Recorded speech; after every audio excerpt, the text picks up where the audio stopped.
All right, so who's up for an early morning stream? Who is up for an early morning stream? I was gonna do this at 9 a.m., but I had a 9 a.m. meeting. So, couple of things before we get started. I don't know where my back brace is. I didn't have a chance to find it yet, so we might end up cutting this somewhat short. But we are going to get this thing out of the box. This is the Qidi Q1 Pro. They sent it over. They wanted me to do this live stream on the 23rd, but I wanted to do day one, so we're doing it day one. Because I can. 7 a.m. for John Olson. Man, 7:30 for Sanjay. Y'all, man, freaking early morning for you guys. Hope everyone is doing good. I see Rich C is here. Lander Holsteins is here. Rhino 3D Mechatronics is here. Max H. Mark Andre is here. Of course, Sanjay and John Olson are here. Mark Bass is here. Bass? I don't know. Stu 675. Everyone is here. So, guys, like the stream, share it with friends, all that kind of thing. Let's just jump right into it. So I did not even know the price of this machine until they released it this morning. The price of this machine is $469 nice dollars. Qidi Tech did send this over for purposes of all of that. I didn't pay for it. No money exchange hands. There is an affiliate link down below if you do want to buy one. That's up to you. No pressure here. This is not a review. We're going to be looking at this thing, taking a look at it, understanding how it runs, and to see. I think this might be the most affordable chamber heated 3D printer out there. So that's currently the thing. Oh, and you can apparently use the UP03 coupon code for a 20% or $20 discount, excuse me. So $449. Hey, $449 is, that's a decent price for what this machine says. So it's clipper, it's got a camera, chamber heater, all that fun stuff. It says it needs a team lift, but honestly, even with my bad back, I could handle the lift on my own. So, yeah, apparently 30 days gift for €30 discount. Okay. Oh, you guys went with styrofoam? Really? Come on. All right, I'll be nice and move away from the styrofoam. We've got some PLA Rapido, so at least it's not white filament. So I'll give them credit for that. It's not white, but it's like 20 grams. I don't think a Benchy is 20 grams. John also is asking if they use vanilla clipper. I don't think that they do. I don't think that they do. But I don't know if we're going to have time to find that out today. We're going to try. They tape down the included flash drive. Let's take a look at it. I will say, so I have an X Plus 3 as well. The X Plus 3 had a freaking Kioxia drive that came with it. So like they actually included a half decent flash drive. This one's a NetTac, you know, kind of what you would expect for, you know, generic, lightweight USB drives. How many gigs? 16? Ain't bad. Might end up replacing this. We'll see. Okay, so apparently 30 days gift works in the US. So for $39, that's starting to get a little bit closer. I was hoping that this printer would be somewhere in like the $399 to $450 range. So when it came out at $469, it was on the higher end of my expectations. A perfectly normal size scraper. Okay. How sharp are we? Not sharp enough to hurt yourself. Have a screwdriver. Am I going to put stuff together? I'm going to have to put stuff together. There's a whole kit worth of stuff in here. We got a freaking spanner wrench. Chrome vanadium, 7mm. It's not a 10mm. That would have been nice to have. Some stick-on foam padding. What appears to be some thermal grease. And a needle. Oh, and a spare fuse. Okay. All right. I can get on board with that. Got a power cable that, for today, we're not going to be utilizing. And part of a spool holder. I really hope this isn't stuck to the back. I really hope this isn't stuck to the back, but yeah. Max H says, well, it was free to you. Yeah, but regardless of what I paid, I still want to see, or didn't pay, I want to see the price at a certain price point, right? Because if it's too expensive, nobody's going to buy it, right? And if it's too expensive, I don't want to make videos on it. Because 1, it's a waste of my time. 2, it's a waste of your time. 3, if nobody's going to buy it, what's the point of showing it off? I think this one will do okay. I don't like this styrofoam. I don't like it. I've been over this before. I don't like this style of styrofoam. It's very... yes, it is 100% recyclable, but very few places actually deal with that. Also, it tends to make a bit of a mess from time to time. We have some corner brackets, injection molded, what you would kind of expect for that stuff. Hoffa says already placed an order at the 439. Hopefully you use the affiliate link. You know, gives me like, I don't know, 5% I think is what we get on those affiliate links. It helps out, you know. We're not going to be giving any buying advice, obviously. That would be somewhat illegal. Oh, look at them. Qidi figured out some better packing. I think Qidi... no offense, Qidi, but you're copying Bamboo on the packaging, which is fine. That's a good thing. Bamboo does phenomenal packaging, but they were the first ones that I ever saw put a 3D printer in a box with this exact style of bubble air. But it means that's good. So then they're doing the same thing where you pull it out with the bag. So I'm going to cheat. I'm going to put my table down some so that I can pull this out and just yeet the box forward. Because this is always the hard part for somebody with a bad back, which is why I was trying to find my back brace, but I couldn't find it. It's somewhere. I just don't know exactly where it is. Okay, so they use clipper forked from mainline at July 24th, 2022. Dang. You can put vanilla clipper, but you need to port across their branch changes to mainline clipper and compile yourself. Well, that's a bummer. Vishal says, why so early, Grant? Well, Vishal, that's because I want to be one of the first ones to unbox this thing, and I'm a bit of a masochist. It would have been an hour ago, but I had a meeting. So, let's get this bad mamma jamma out of the box here. Oh, nope, nope, that's a two-hander. Or do I just flip it over? I could just flip it over and do it that way. I don't know. JTTV says that they're from like the book industry or something. Yeah, I know where they're from. I know it's not original to this industry. I've just never seen a company package something like this before Bamboo did. So, just cut the box corners. I am weird. All right, I'm weird about this. I like to keep the box in one piece because if there ever is a problem for some reason, I keep the box in one piece for 90 days. If at 90 days, or Bamboo's for the 1 year, but at 90 days, if I don't have an issue, I feel okay getting rid of the box. If you don't need to cut the box, if you don't need the box, cut the sides. Yeah, if I don't need the box. I don't know if I'm gonna need the box, so I'm not gonna cut it. We're just gonna two-hand this bad mamma jamma. Or bottle industry, okay. The live reactions. Oh, come on, you son of a diddly. All right, well, why are you getting stuck, huh? What's your problem? What is your major malfunction, Private? It's just ever so slightly too high up, and, whatever. We're gonna struggle. There might be some cussing involved. Oh, all right. Hey, we got it. Anything else down there? Don't care. Goodbye. Oh, right, that's right. The, no, dang it. I gotta just go move the box because the Magneto, the box is hitting the Magneto X, and it's not gonna go around it. Is there anything else in here? No. Underneath the camera. Oh, Grant hits the camera. Of course he hits the camera. Grant always hits the dang camera. There. Good enough. All right. Where's the front? Not there. No, it is here, because that's the power. I just want to... Oh, Qidi, you did it again! The USB is on the back! Ah! Why? Why did we do this again?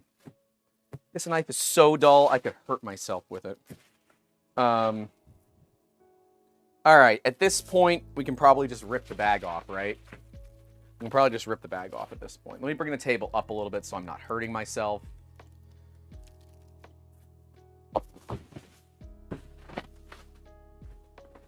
Yeah, I'm looking at the side. Oogly doogly. Oh, wow. The box adds a substantial amount of weight to this printer. The printer is not heavy. Don't know if that's a good thing. But the printer is very, very lightweight. Like, my God, the box. I think that box is overbuilt for this machine. I don't think it needs that much. They do have the Uncle Jesse tape on it, but it's plastic. As with most Qidi Tech printers, this one is like fully injection molded, which some of that I like, some of it I don't. Qidi Tech, for some reason, has not listened to consumers. It's a bit of a bummer. The USB is still on the back, but on the back of the top of the machine. And in a print farm application, this is a terrible location. I'm assuming that the filament spool holder goes on the back as well. It wouldn't surprise me if that was the case. Yep, it does. It goes on the back of the machine. All right, that'll be the first thing that we get rid of. Website says 17 kilos for the printer itself, 38 pounds. Maybe? Maybe? I don't know. I don't know. This one is definitely nicer injection molds than the X Plus 3 that we have from them. Like, the X Plus 3, when you move it, it makes like plastic creaking noises. Which is fine. The machine works just fine. But, yeah.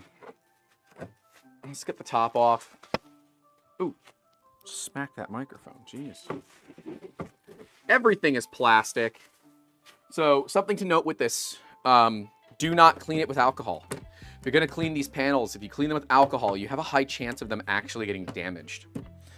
All right, so the build plate is actually 250. 250 XY.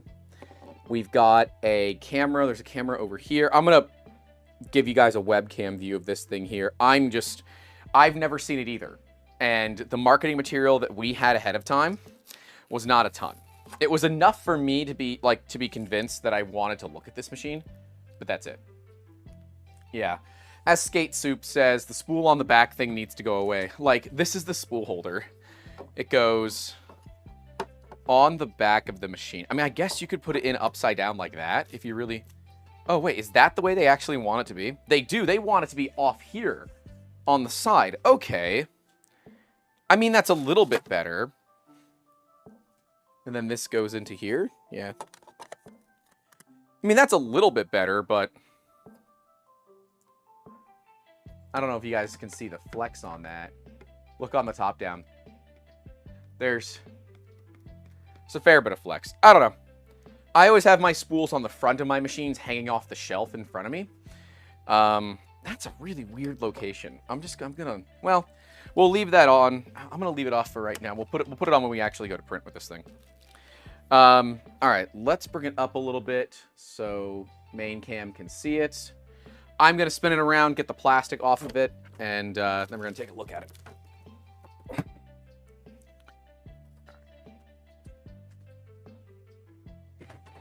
Let's take off the Uncle Jesse film. Sorry, sorry, sir, you've earned that one. Oh, I didn't make it in the box. Oh well. The door. Oh, man, that door is so much better. So this is a dumb thing about the X Plus 3, but they put an angle in the door right where you need to see how that first layer looks.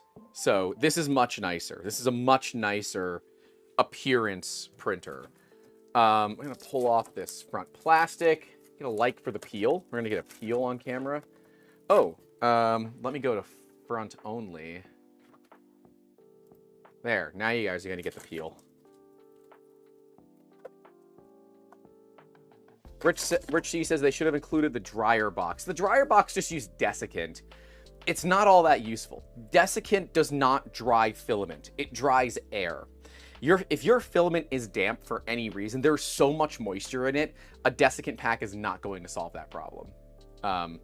So if you have damp filament for some reason, and 99% of the time you don't, as somebody that lives in Florida, I know what wet filament actually looks like.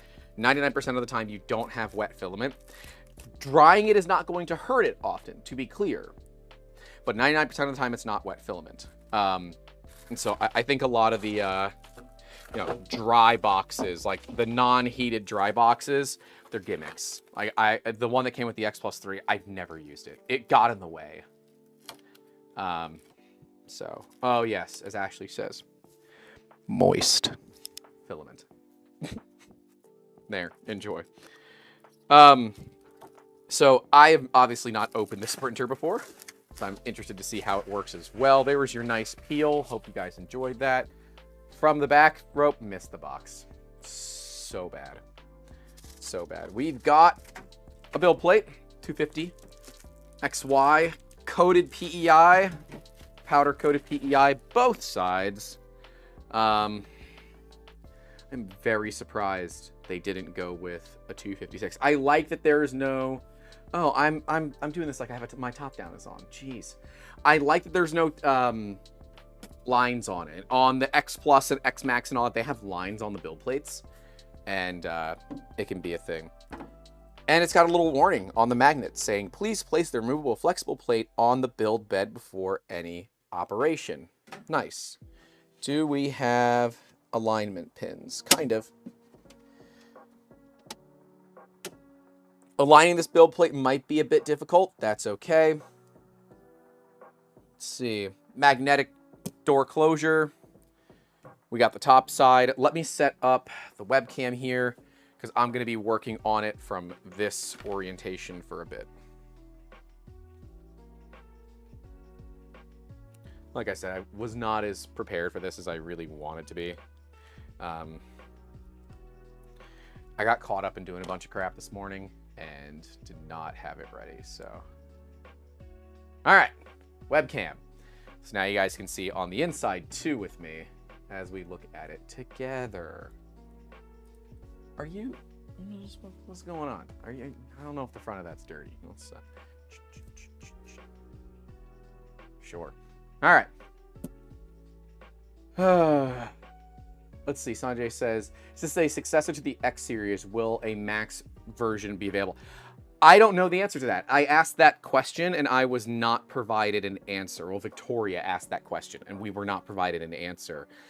It does tell us to lubricate the X-axis regularly, and it uses a paintbrush. Oh, you guys can't see it. It uses a paintbrush to lubricate the X-axis. Looks like it's metal, which is good. Does it actually have a poop bucket? Don't. This printer has a poop bucket, but it's just a bucket. There's no poop chute. It's just a poop bucket. Hold on. We have a poop bucket. I went from poop chutes to poop buckets. Have we made it in the world, or are things just not going good? I don't know. Is that a poop bucket? And we do have to remove some screws before we turn the printer on. I can see that. What does that say? We do have a poop bucket. Take off for the first time. For transportation and safety, clear tape was used around the waste box. When removing it for the first time, please remove the transparent tape first. Lift the waste box and take it out. It actually has a poop bucket. It's got a poop bucket. I am so confused. Oh, it's so small and cute. Yeah, its poop bucket is small and cute. Well, you all do that what you want. Oh, okay. So there was felt included in the box. There's a felt wiper right here. That whole thing is a little loose. I'm assuming that is intended. I don't know. We're going to see how that all works. I got some screws I got to take out. It does come with spare foam pads, so we have that going for us, which is nice. I am going to try to move this just a little bit closer for you guys so some of the studio lights don't get in the way here. They're still gonna, aren't they? I need to build like a cover thing for it. Whatever. Got to remove some screws, so let's do that. Oh, so small and cute. Filled in first 6 minutes. I have no idea what that is referencing, but you do you, boo. Ah, too big. Oh, they put a little piece of heat shrink around their hex keys. I don't hate that. It's kind of weird, but I don't hate it. All right, let's get these. What am I doing? I can go in from the top. I do prefer the top style that they have on this machine to the X series. The flat top is just so much nicer. So much. Hold on. I'm so sorry, Mad Cat. There. Is that good? Is that better?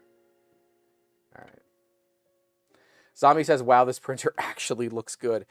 Look, say what you will about their pricing, because, like, I get it.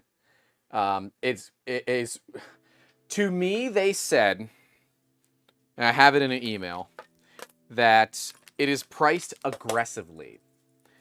$469, and I guess there are some coupon codes that you can use that we found so far. We found a $30 off to get this thing down to like $439. Say what you will. Yeah, I get it's plastic and there's not a lot of metal. Son of a gun. $439? That ain't bad. HP-esque looking printer. That is not always a good thing. I get that it looks like it's HP, but I'm not going to go on the thing. Mega T Blaster says 439, damn, rip A1. I don't know, because at, what is it, $400, the A1 Mini comes with a the AMS Lite. So this is certainly the most affordable FDM printer with a chamber heater. So yes, this does have a chamber heater. I am told 60C, which is interesting because the X series, the X Plus, X Max, X Smart, all of them have 65C chamber heaters. This is only to 60C.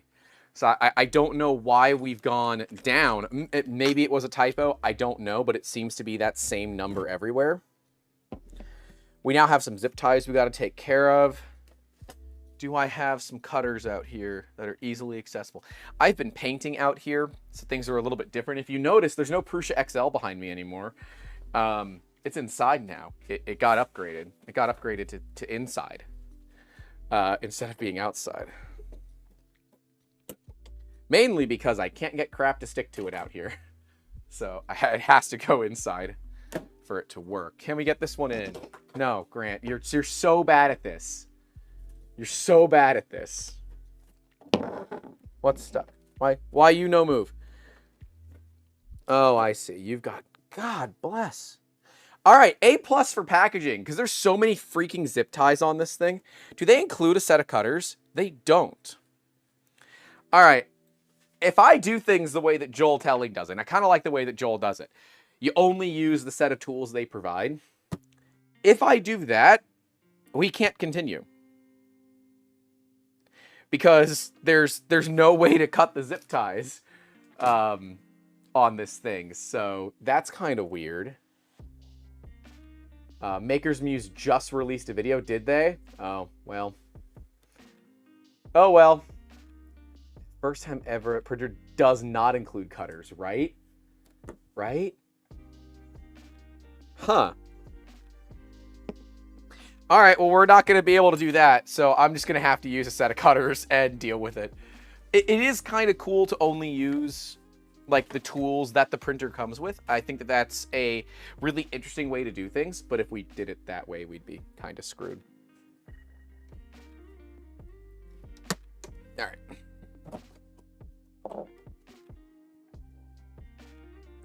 Cool. Zip tie gone. Huh. I wonder where I've seen this style of cable chain before. Anyways, let's look at this tool head.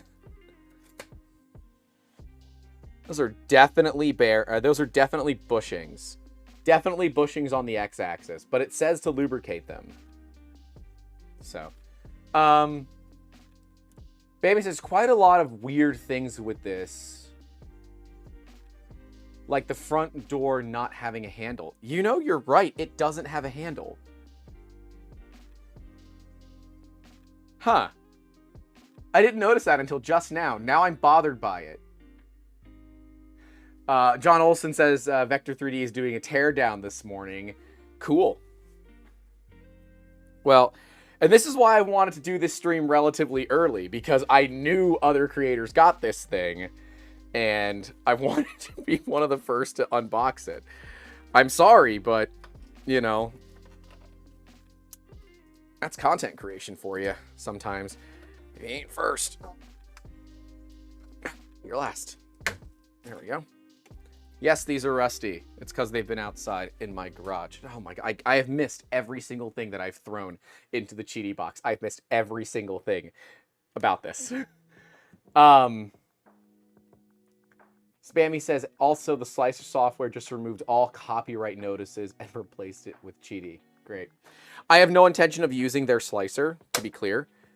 We will be using Orca Slicer on this. I don't see a reason for companies to try to put their own slicer into things. It seems like much more sense.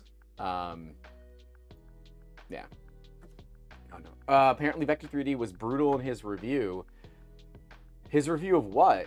I thought he hasn't looked at this thing yet. There we go. I literally have to break off the zip ties because we don't have cutters. I have missed the freaking box every single time I've thrown something at it. Gosh, it's one of those days.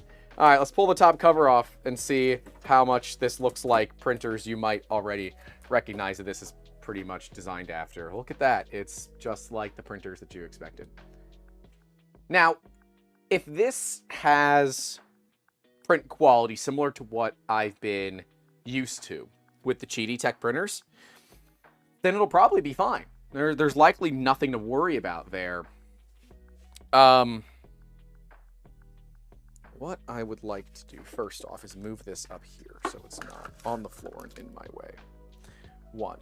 2, I'm going to move the printer back a little bit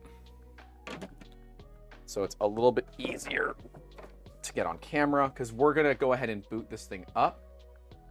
Oh, cool. The looks like the webcam stopped working. Rip me. Yep. Webcam stopped working. I hate that sometimes, man. I really got to figure out that problem in here. I don't know why this occurs. Are we going to come on? We're going to say hello? Okay. Oh, all right. It is working. There. Okay. Weird. I might just need to move my streaming PC to my desk. I don't know. Oh, Russ with the 20 bucks. Thank you, sir. Greatly appreciate that. $20 super chat from Russ. Thank you guys so much. Greatly appreciate that. We'll give that a heart because we can heart those things. And yeah, Matt has 77 watching, only 27 likes. We have 89 watching on my side. And how many likes do we have? 29 likes. Yeah, we can fix that. Those are all fixable numbers. So, all right. Let's make sure I got all the screws out of it. I did. We're going to remove the top cover just to make filming easier. I don't think it's going to be easy to film this thing without a top cover on. So we're going to plug it in. Looks like it's already turned on. So plug it in, boot it up. Ooh, green light on the tool head. Fancy.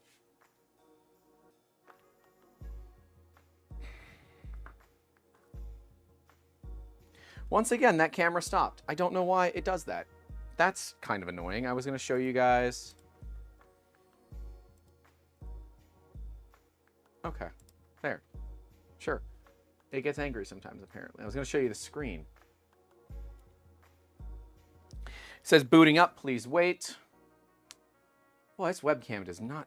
It looks better normally. I don't know why the webcam's looking like dog water today. Whatever. Seems like it's just struggling today. I feel that. All right, so we can go ahead and set everything up. I'm going to do English.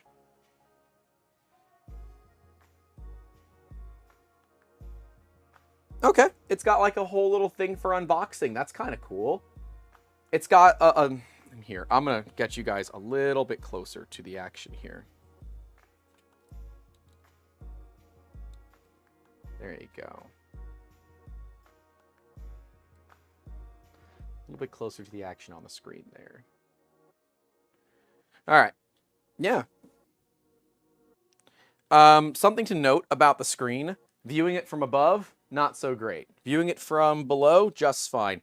There is a peel on the screen. We're just going to go ahead and do that right now. I normally leave the peels on, but this is fine. We can pull it off. Remove all the ties, which we did.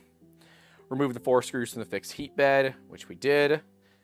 About to moving platform. Please make sure the platform is clean and unlocked. It should be. So we're going to go and get that done. Okay, so now it's moving the Z-axis. I guess it's going to be doing a homing sequence.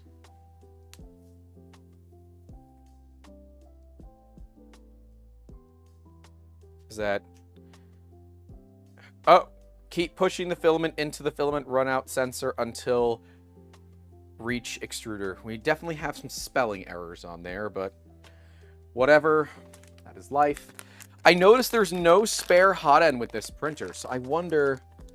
Are you hardened? I assume you're not hardened. We've got the filament it came with, so we're going to get that taken care of here. It's better after the peel. Well, as long as you enjoy it. As long as you enjoy it.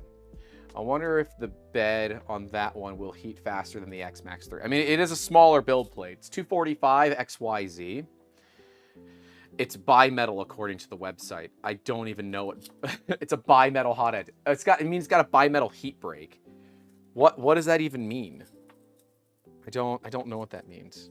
I don't like when companies just send random coils of filament. But whatever. It's better than it being white, I guess. There are printed parts on this machine. Interesting. Must have been a design thing that they did, and then they decided they wanted it different, so they printed parts. That's kind of cool. On their website, it claims it can do CF filament. Okay, well, that's a plus. Their own filament is having problems getting around that. All right, we got filament in, I think. Yeah, it's as far in as I can push it.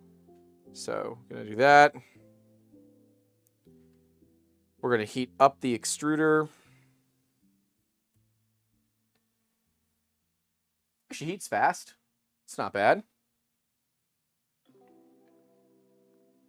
Why is that camera just looking like absolute crap? Let's see if we can fix that real quick. Jeez. Is it just like, is it dirty? And I just can't tell that it's dirty?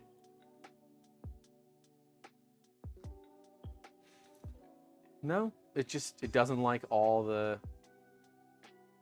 Okay, whatever. It is what it is. We are almost at temperature. 220 of 223. Great. Ensure the filament is, which it is.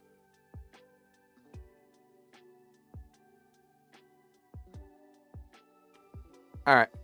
We're going to go ahead and just feed our own filament because I prefer to do things that way. 220. That's fine. We have a load button. Please hold the filament and click next on the blue button. Okay, heating up. I want to make sure it poops good filament, you know? Looks like the auto exposure on the webcam is stuck or broken. I don't know, man. Okay, there we go. We are pushing filament. I don't know how to do that with the Logitech ones. Is there software for the Logitech webcams? There might be. I don't know. We can find out real quick, though. All right. Completed. We got filament coming through. Wonderful. I am going to clean off the... Brand new to this world already, feeding it alcohol. It is the Florida way. Random paper towel in the shop. Probably clean.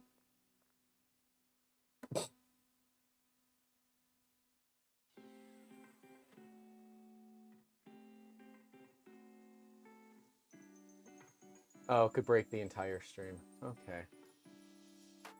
Well, We're gonna freaking try it, because why not?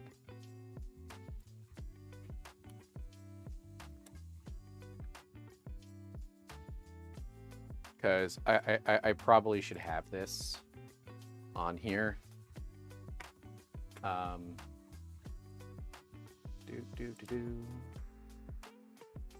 Where it worked fine last stream. I don't know why it's not working fine on this stream. I don't know, man. I don't know. The audio gone? No, audio's still here. Okay, if you lost audio for some reason, just refresh the stream. But I know if you can't hear me, that's not going to help anything. I don't know what software I need, so we're going to see all software.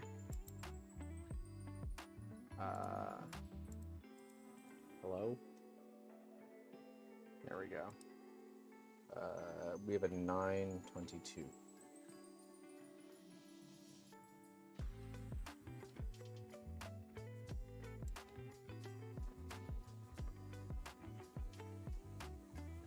Need downloads.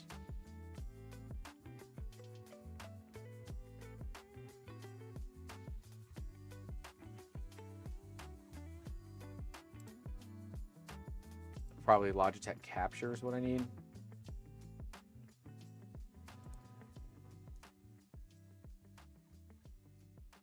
Okay, G-Hub. All right, downloading G-Hub. Sorry, I just wanted to look okay.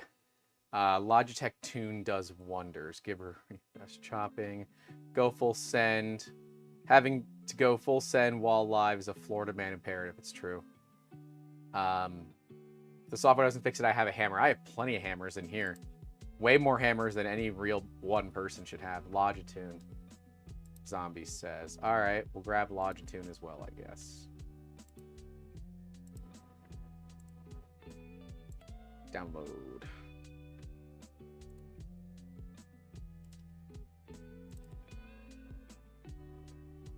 So I'm going to turn off the webcam for just a second. We're going to get Logitune turned on and hopefully get this thing fixed up because I want you guys to have a better picture. For some reason, it's not happy. Definitely not going to help you improve your products. You're not going to be able to pull data from me, Logitech. So, yeah. Get out of here with that crap.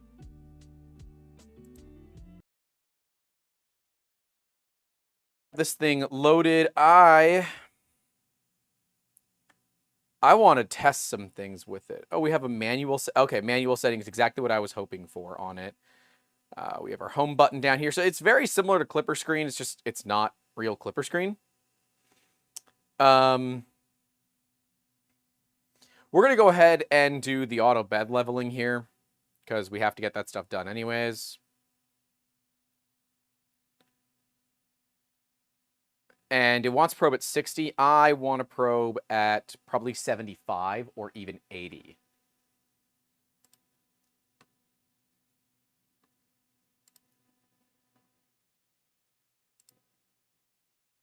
It says it has auto exposure on. That's actually ridiculous.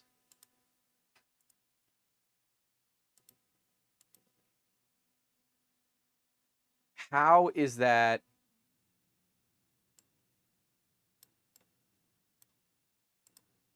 I have no idea how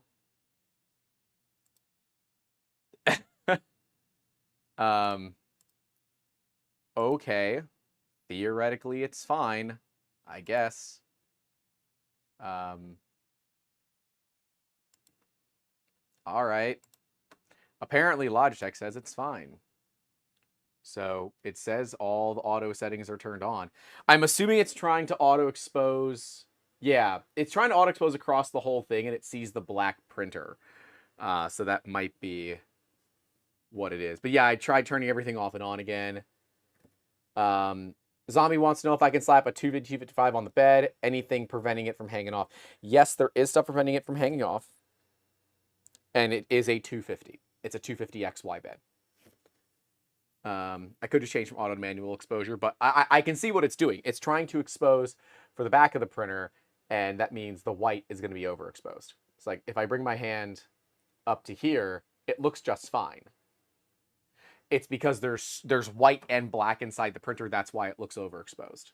That's all. It's a very, very normal thing. But yeah, the plate is 250 XY. It has one little front tab, but it's not that big of a deal, that little front tab.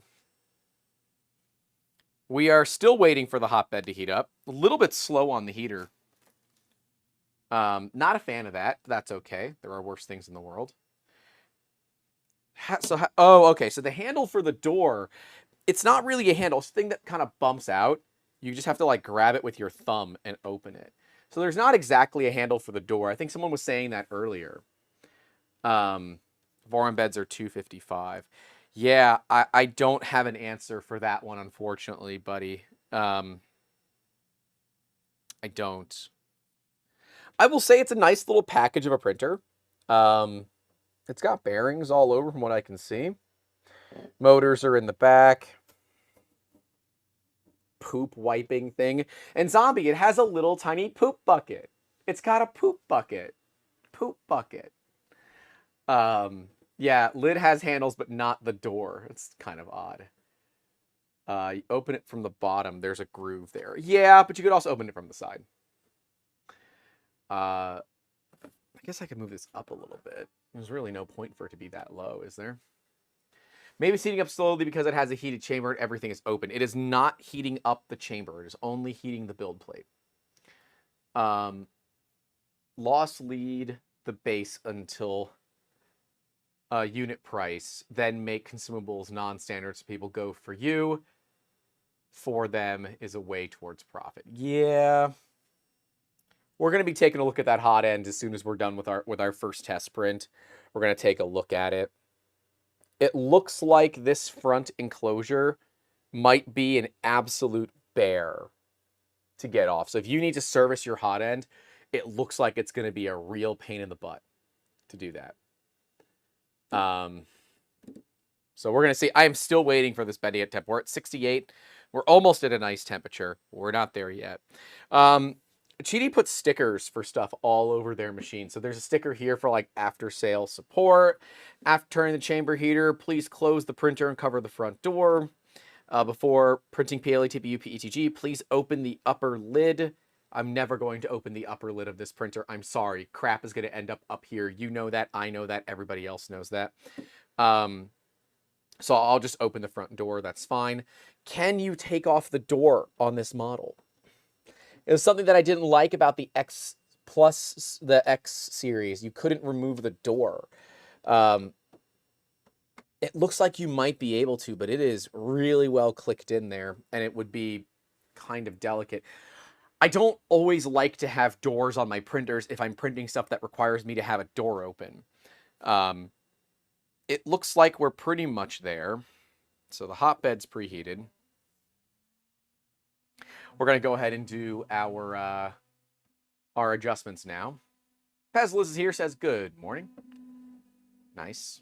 Front cover has magnets, back has 4 screws. Okay. How does Rich C know this? Who's already done a detailed look at this printer that I don't know of yet? Dudley Rome says, does the door shut seem to have a good seal? I mean, it's plastic on plastic. It kind of is what it is. So yeah. We're using an inductive probe? We are. We're using an inductive probe. Okay. Inductive probe. Works. Great. A ton of people. I saw at least 6 this morning. I have been off of YouTube. I was in meetings all morning. Vector 3D, Claw 42, and Maker's Muse have reviews. Well, you ain't going to get a review this fast, Adame. This is not, we're not reviewing this thing. Reviews will take 6 months to a year, minimum. Like, if you want a real review of a printer, it doesn't happen. I've had this thing for like 3 weeks. It doesn't happen in that time. And you guys saw, we unboxed it here live. I'm glad to have you all here hanging out, because we're gonna test the crap out of it just for fun. So, all right. This is my first kind of look at the wiping and pooping mechanism. Will you have a good wipe? Can you wipe your own ass? Big Daddy style. Can you do it? Can you do it? This is the first time we've had a printer. Wow, that just looks so freaking jank. Okay, so I know this might be hard to see, but the little plastic wiper thing moves a lot. I don't know why it does.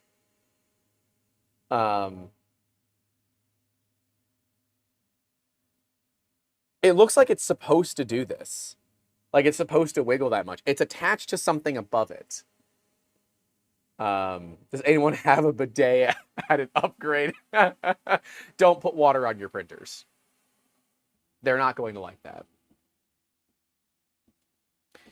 So something to note here, Qidi did file some stuff regarding an AMS unit. We're not exactly certain what it means, but I don't see any like open electrical connections anywhere on this machine. So I don't actually think there'd be a way for this machine to have like a multi-material system. But we did see that Qidi did something with it. I guess the wiper seems...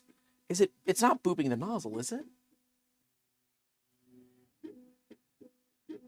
Yeah, it's not... If it's not booping the nozzle, why do we have to have that wiping system? I don't know. I don't know. That one's something that I don't have the answer to. It is using... it doesn't have end stops. It's bumping into things. Wi-Fi connection AMS. I mean, maybe. Oh. It's got the wiggles. Printer's got the wiggles. It's got show us your dance moves.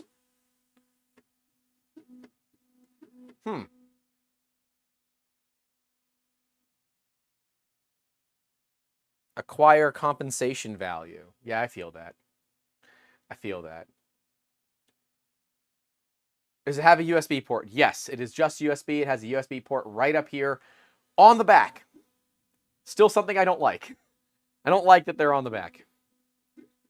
But whatever. That's life.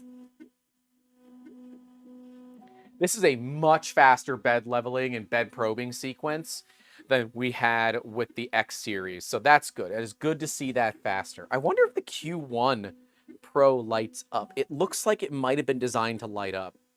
I kind of want it to light up now. I wonder if this lights up. It'd be kind of cool if it did.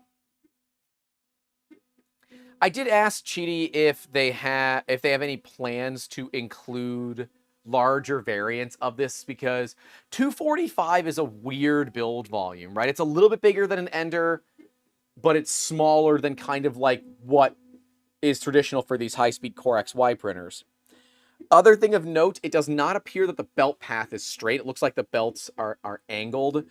Just trying to talk you guys through things as I see it. It's got LEDs. So that's nice. But the LEDs shine straight down. So you're definitely going to... I don't like when LEDs shine straight down on parts. I would love to have that LED bar kind of at an angle. And I'm sure... Yeah, that's definitely something you can change out on that. Oh, wait, there's metal in here. Is this metal? No, that's plastic. I lied. That's plastic. Is this metal? Yeah, there is. There's a lot of metal in here. So there is some metal, there's some plastic. That's good to see. Qidi Tech printers are normally pretty plasticky. This one has a much better fit and finish than the X series does. So that's good, because I thought the X series felt a little plasticky and a little kind of plain Jane. It is nice to see a little bit more attention to detail when it comes to how it's all put together.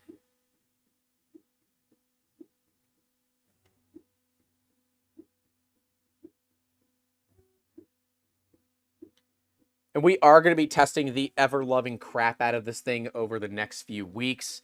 Is there anything you guys want to see tested on this? Because it's not mainline Clipper, I'm not certain that we're going to have access to do all the edits that we'd like to do, where we could put on the speed test macro and all of that. But if there's any particular type of testing that you want to see, let me know. We'll do our best to to do it on there. Zombie says Swatch truck. I don't even, we're going to print whatever's on the SD card or on the USB drive because realistically, I don't have it set up in Orca yet. Uploading from Orca. I am not going to put this machine online. As we've talked about before, online printers and I are not friends, especially ones that don't, have mainline clipper. There's been a lot of changes done to this, and so it is currently looked at as a security risk to us. It is making a bed mesh. Latest clipper now has adaptive bed mesh built in. I don't think that this has that. So we're going to go and do input shaping next. Those are all things that we need to do to get the machine to run right. So let's just get it all done. Let's see if she's got the dance moves to be the Wiggler. About their belt paths. The belt path along the Y here is not straight.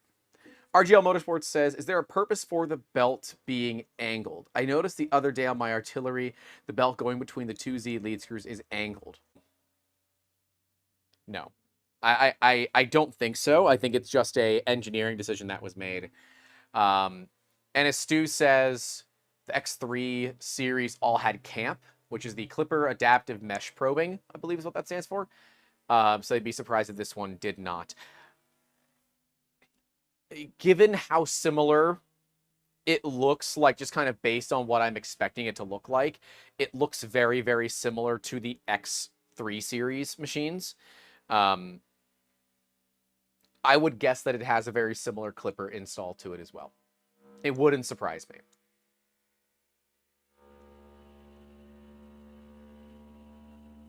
I do like this form factor, bubble dome top, and I'm looking at it. It's behind the camera because it has now been relegated to the garage. So we've made some decisions here at the shop where any printer that has an enclosure is going to be moved out here, where there really isn't great environmental control for us. But printers with chamber heaters and enclosures, we don't have to worry about moisture because we can just burn the moisture off by heating up the chamber, right?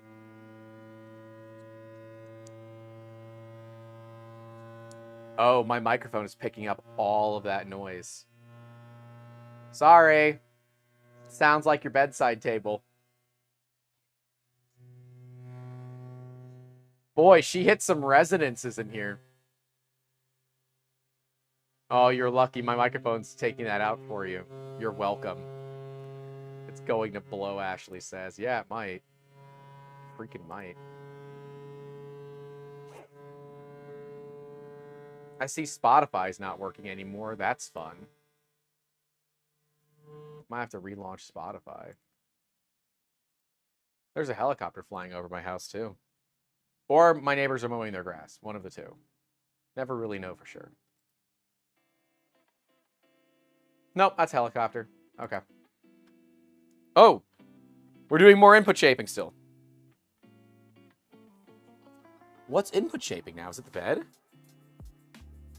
No, it's still the hot end. Wow. All right. When the printer hits 88 miles an hour, we're going to see some serious you-know-what. Yep. The feed just glitched a little. Sorry, I'm on Spectrum Internet. This is a problem that we've had. Nothing I can do about it.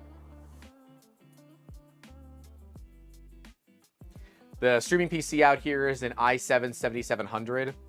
It's more than powerful to be streaming. I think we're streaming 1080. Fairly certain we're streaming 1080. But we're only streaming at 5 megabits per second. So it's not like we're streaming very fast either. So, yeah, if you guys have hitching in the stream for whatever reason, just refresh it. It seems to fix itself. But yeah, Spectrum Internet is not reliable out where we are. And it's either Spectrum or we go to like a 5G or a Starlink. And quite frankly, I'm just not ready to make that jump. We have a 5G backup. But yeah, it's not as fast. And yes, I am directly hardwired to my modem, directly hardwired to my router. We run a cable through the house for it. No power line, none of that. It's all hard cable ran. Still input shaping here.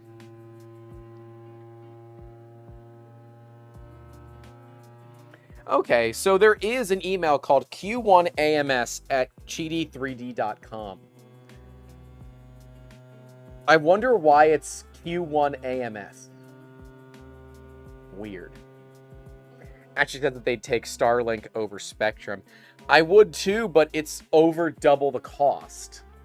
So that's the current issue, is that it's very expensive. And for my day-to-day use, Spectrum is fine. It's not great. It's fine.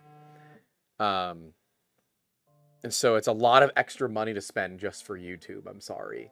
We're not profitable on YouTube at this point, so it's not something I'm willing to put a bunch of extra money into to have, you know, a dedicated Starlink line as well.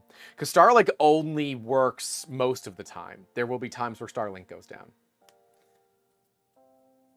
Rich C said I asked about the AMS when I bought my X-Max 3 and they said they were working on it. Yeah. I don't know. If there is an AMS for this, that would be super cool. Theoretically, you could use the USB port that's up here. It does have a connector back here for extra PTFE, which is nice because I'm going to use it because I don't like their solution for routing. Let me see if there's anything else on here that we can try to figure out. It is rated at 350 watts. Oh, interesting. The back of the printer says the print size is 240xy. Why did I think it was... Can someone verify if this is 240xyz or 245xyz? Because in the marketing material that I got, it was 245xyz. Is it actually 240xyz?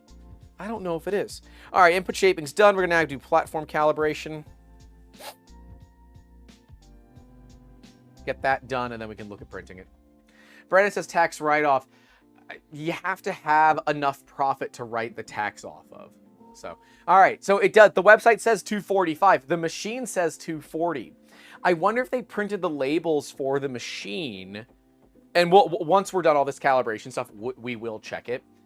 But I wonder, you can't do it with a measuring tape. The bed is too big. The bed is 250. I am curious if they thought they were only going to get 240 out of it. They built the machine. They realized, oh, we can push another 5 mil out of it. Like, look, an extra 5 millimeters for free, I'm always going to say yes to, right? Never going to say no. But I really wish Qidi would just change where their spools are and where their USB drives are. Now, for those that be extensions and a piece of VHB, and you're done, right? It's not a very expensive fix. I just don't believe it's a fix that the user should have to do to use their printer. Oh, I need a piece of paper. All right, Prusa XL sheet. You're coming with me.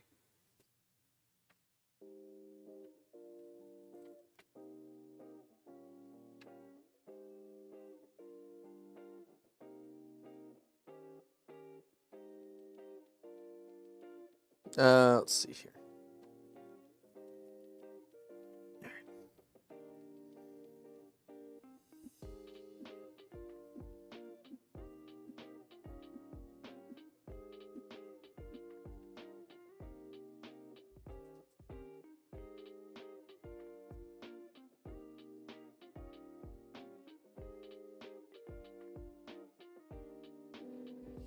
Okay.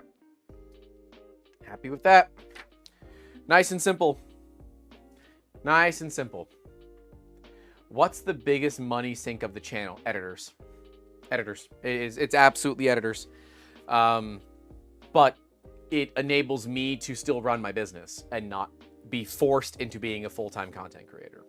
So that is the biggest money sink of the channel. Oh! Wait, what? It wants me to adjust the screws on the platform? Okay. I don't think I signed up for that, but okay, we can do that, I guess. We are going through. Chat, go back in the chat. There have been some coupons that were found for 30 bucks off. So, yeah. Lander Holsteins asks what business. 3D Musketeers has been a business well before it was a YouTube channel. We do product development, high-end 3D printing, and high-end 3D scanning. So like we have over $250,000 in 3D scanners. I'm trying to do more content-based scanning so that we can show you guys what we're doing and what we're scanning. Like I just scanned an airplane engine, and we filmed it. So, yeah.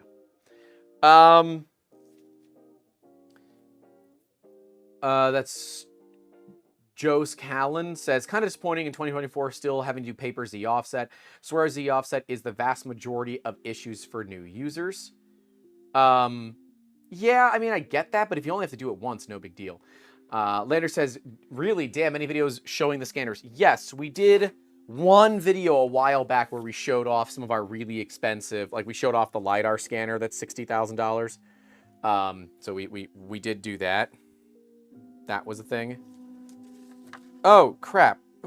You can't... Oh, son of a diddly. All right, so that's kind of dumb. Is there actually, or do I have to... Really? You know what? I'm not going to do this. Because we just did the probing. Why do we need to do this if we already did the probing? So I don't think we need to do this. If it has proper adaptive bed leveling, we shouldn't need to do this. At least it's only 3 points. That's a plus. I'm just going to go past this.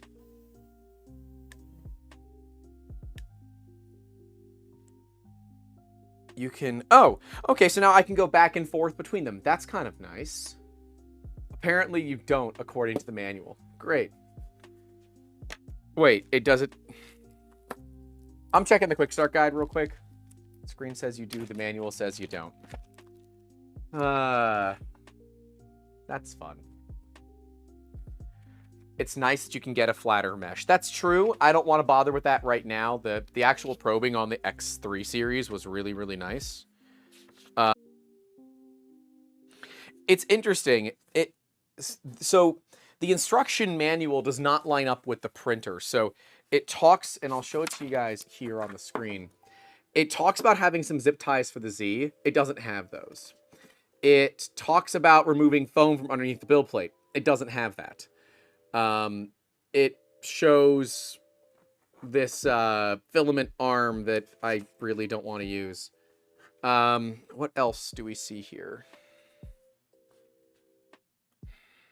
Automatic bed leveling. We're going to look at starting a print here relatively soon. Let's take off that front cover. Are you? No, you're not. Okay, we're just going to hit completed. Going to go home. We're going to look to disable the stepper motors. Once we have that, I have to lift it up from the bottom. Oh, that's kind of nice. I can get down with that. That looks dead on to their hot ends that I've seen before, so that's good. I'm going to send the Z-axis down just so I can get it out of the way. Dang it. All right, well, never mind. We're not going to bother with that.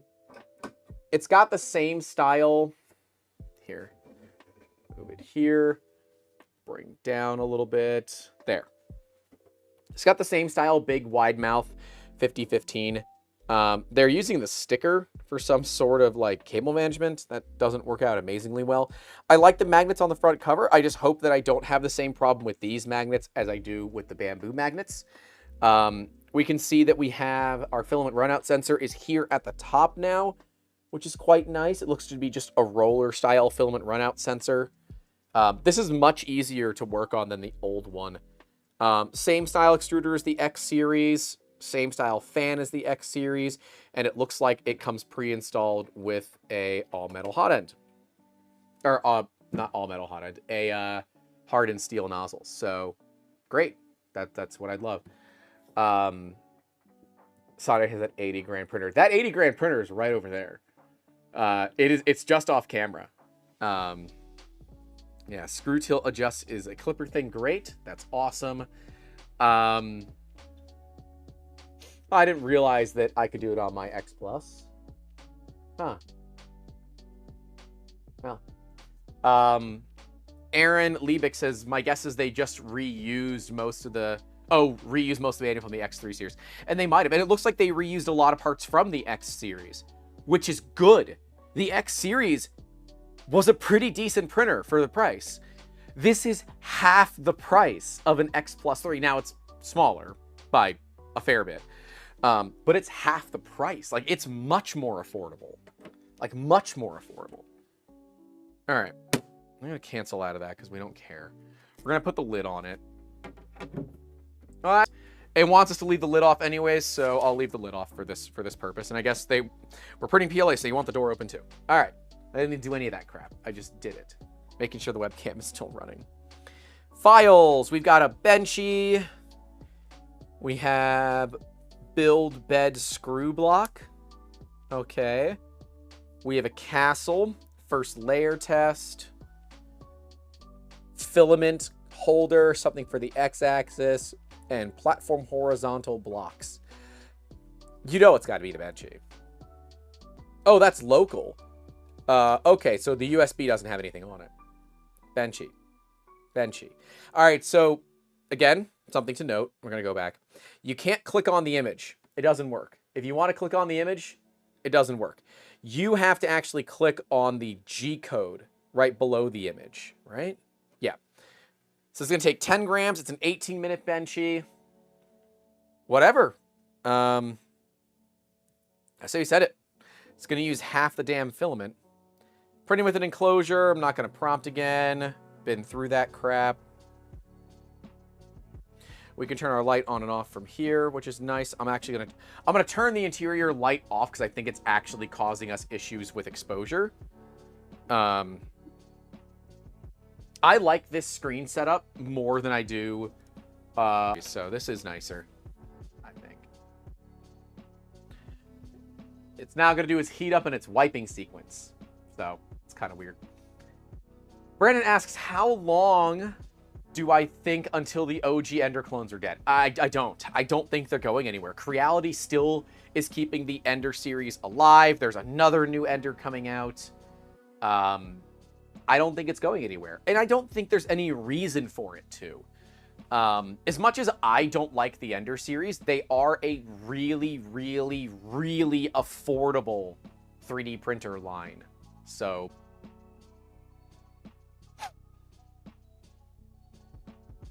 yeah, we do keep dropping in and out. I'm sorry. I think the magnet cover was a user design that they picked up. There are magnetic covers on... I never did that on mine. That's kind of cool. This wiping sequence is really weird. Amber says, gotta go help a friend pack up some moving boxes. Hope everyone enjoys the rest of the stream. Thanks, Amber. Enjoy. Don't hurt your back, please. Don't hurt your back. Ashley Williams says, I don't understand why the Ender V2 exists in the world of the V3. They cost about the same, but the V3 is so much better. It's business, right? If you search for 3D printer on Amazon, the bulk of what you find are Enders. If they discontinue the V3 series, or the V2 series for the V3 series, they lose another spot on Amazon. If they just keep it all there, there's no risk. It's all still just that way. And then they just get more brand recognition on Amazon. So that's how it is to me, at least.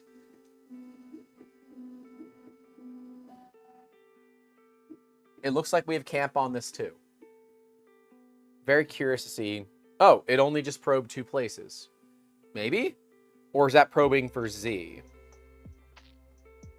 I'm so curious as to how this is going to work.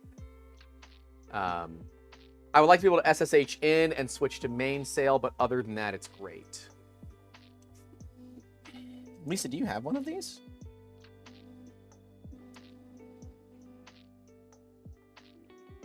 Input shaping check. Very nice to see. The X Plus 3 doesn't do that. It is nice to see an input shaping check before we start the print. The other review I watched also said how weird the nozzle wiping was. Yeah, it's really freaking weird. There's like this... There's like a spring-loaded thing, and that moves it around. I don't know how to describe it. It's really weird.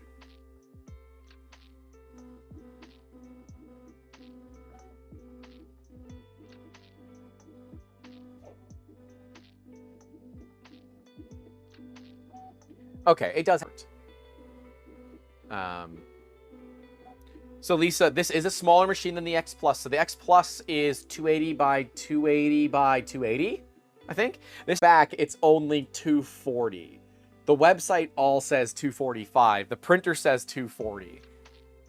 So freaking weird. So we're already at temp. I'm going to turn off the light. Turn off the light! Other options do we have? We have our Z offset, print speed, flow rates. Okay, so the Benchy is actually apparently only a 14-minute Benchy. That's nice. And yeah, as Bearded Bucket says, it looks like it does adaptive mesh probing, which is great. I do like that. Oh, good. So much better on camera now. Not as easy to see things, but I'm going to manually work on this Z here. Or I'm not. Is it going to be okay? Looks like I did an okay job. I'm going to baby step it ever so slightly. Want a little more squish on that. Yeah, a little more squish.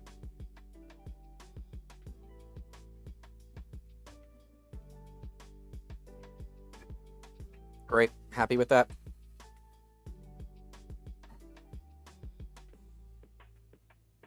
All right, I'm going to turn the chamber light back on because it is kind of hard to see in there. Yeah, I don't like that. All right, let's move you guys a little bit closer to the machine.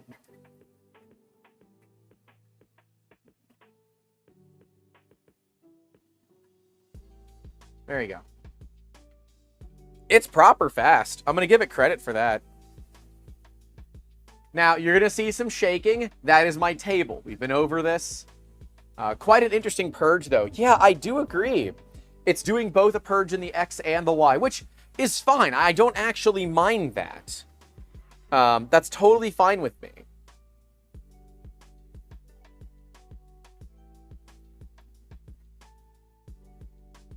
We're going to see how it looks. Saying we got 12 minutes left, so we're going to find out. This machine is so much quieter than the... you know, it's something that I didn't even notice. When I took the X Plus 3 out of my shop got so much quieter because the cooling fan on the motherboard is so freaking loud. This printer is much quieter. All the fans are running at 100%. This is really quiet. And quite frankly, I don't think you really need that chamber fan running that high.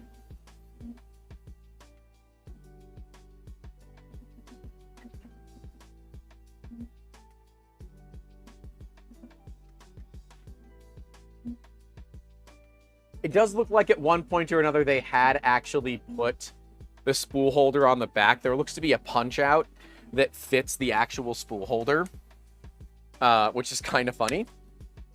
But, yeah, I don't know. I don't like these kind of spool holders that just... Yeah. I'm not going to complain too much about the spool holder. I don't like it.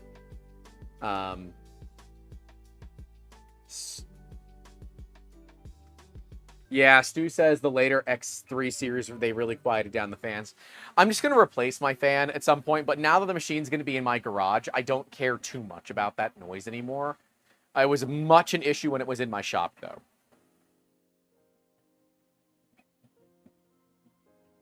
How are we looking on this Benchy?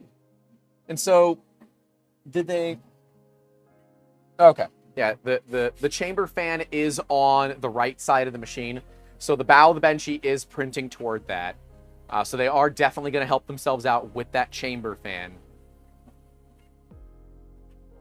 A really quiet machine. Credit where it's due. Good job, Qidi. This is definitely an improvement over the last one. And quite frankly, it's going to be difficult to see on camera just because of the camera angles and all of that. Makers who says the spool holder doesn't hold the spools.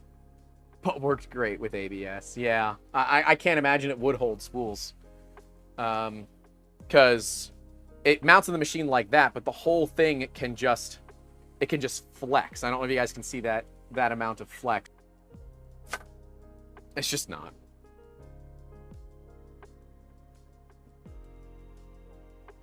They also went a little bit crazy on the Benchy. It is much higher infill than I expected for a speed Benchy. But hey, they want to send it with a 12-minute Benchy. We're going to take a look and see what it looks like.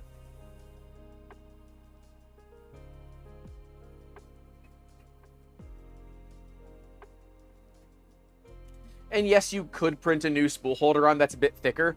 I don't want to have to reach all the way to the back of my machine to get to that. That's not my goal.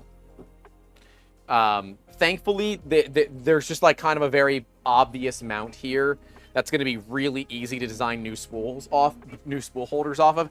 I want my spool holder at the front of my machine. We use racks, right? And I don't want to have to reach all the way back and then fumble for this little tiny Bowden tube. I'm going to put a long Bowden tube that comes out of it and run it from the front of a rack and be done.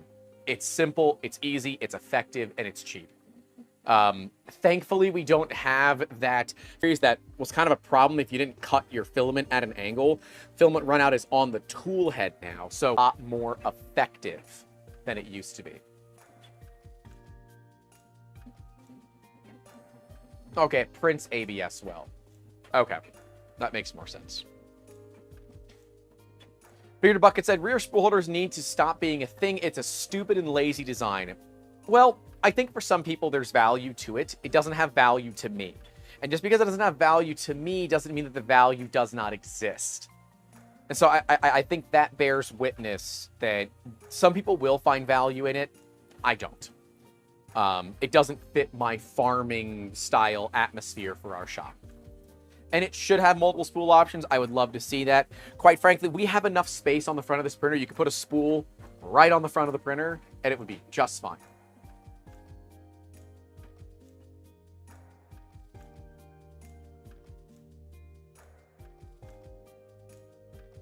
Banished Build says, just waiting for a large format with the reliability and speed of a Bamboo. Well, if it had the reliability and speed of a Bamboo for me, it would have 1/3 of, it would have a 33% chance of actually being good. So, I know some people have had better experiences with Bamboo than I have, but I don't use Bamboo as the de facto standard of quality. I use them as a de facto standard of speed, that's fine, but I don't use them as a de facto standard of quality. They did not hit that mark with me at all. I know some of you have had different experiences, but I did not. So they are not being used as de facto standard of quality for me. Who's calling me? Literally says Wi-Fi call from telemarketing. Should we answer it? I think we should answer it. Let's answer it. Hello? Hi, Grant. My name is Aaron, and I'm calling from a company called BPM Solar. We noticed that your property at 1021... Whoa, hey. Don't be talking about my address. What? Because you're live on YouTube right now, by the way, so don't you be talking about my address. So you're live on YouTube. What are you trying to sell to me? No, I'm really sorry. I didn't mean to bother you. We were just doing some research in the area and noticed that your property is eligible for solar grants. Are you the property owner by any chance? My name is Grant, and I know a lot about solar. Does that help? We're basically just calling to let you know that the property is grant eligible for solar. No, I actually provide.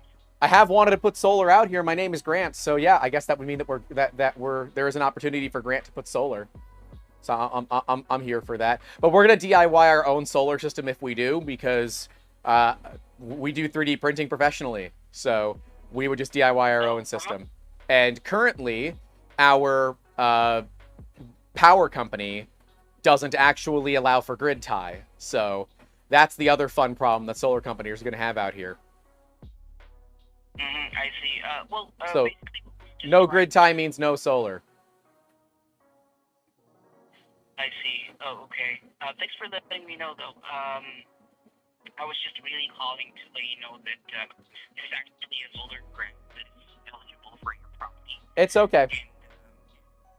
I appreciate it. Thank you and take care.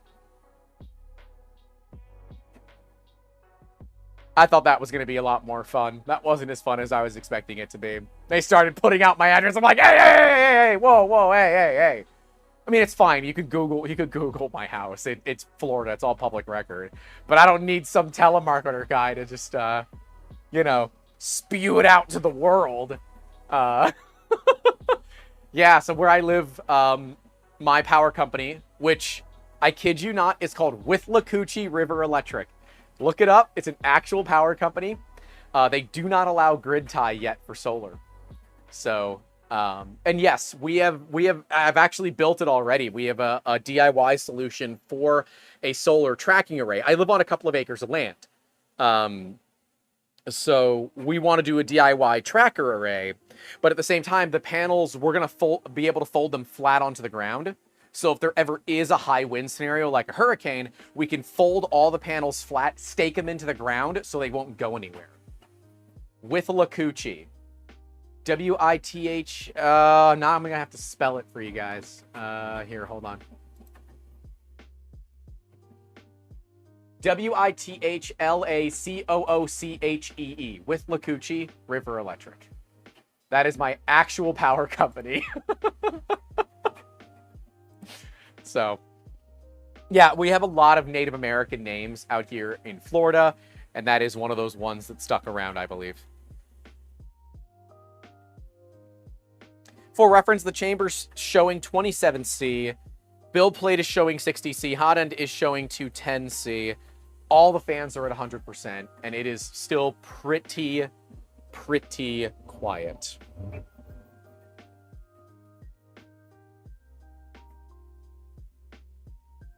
I wonder how fast the poop bucket's gonna fill up.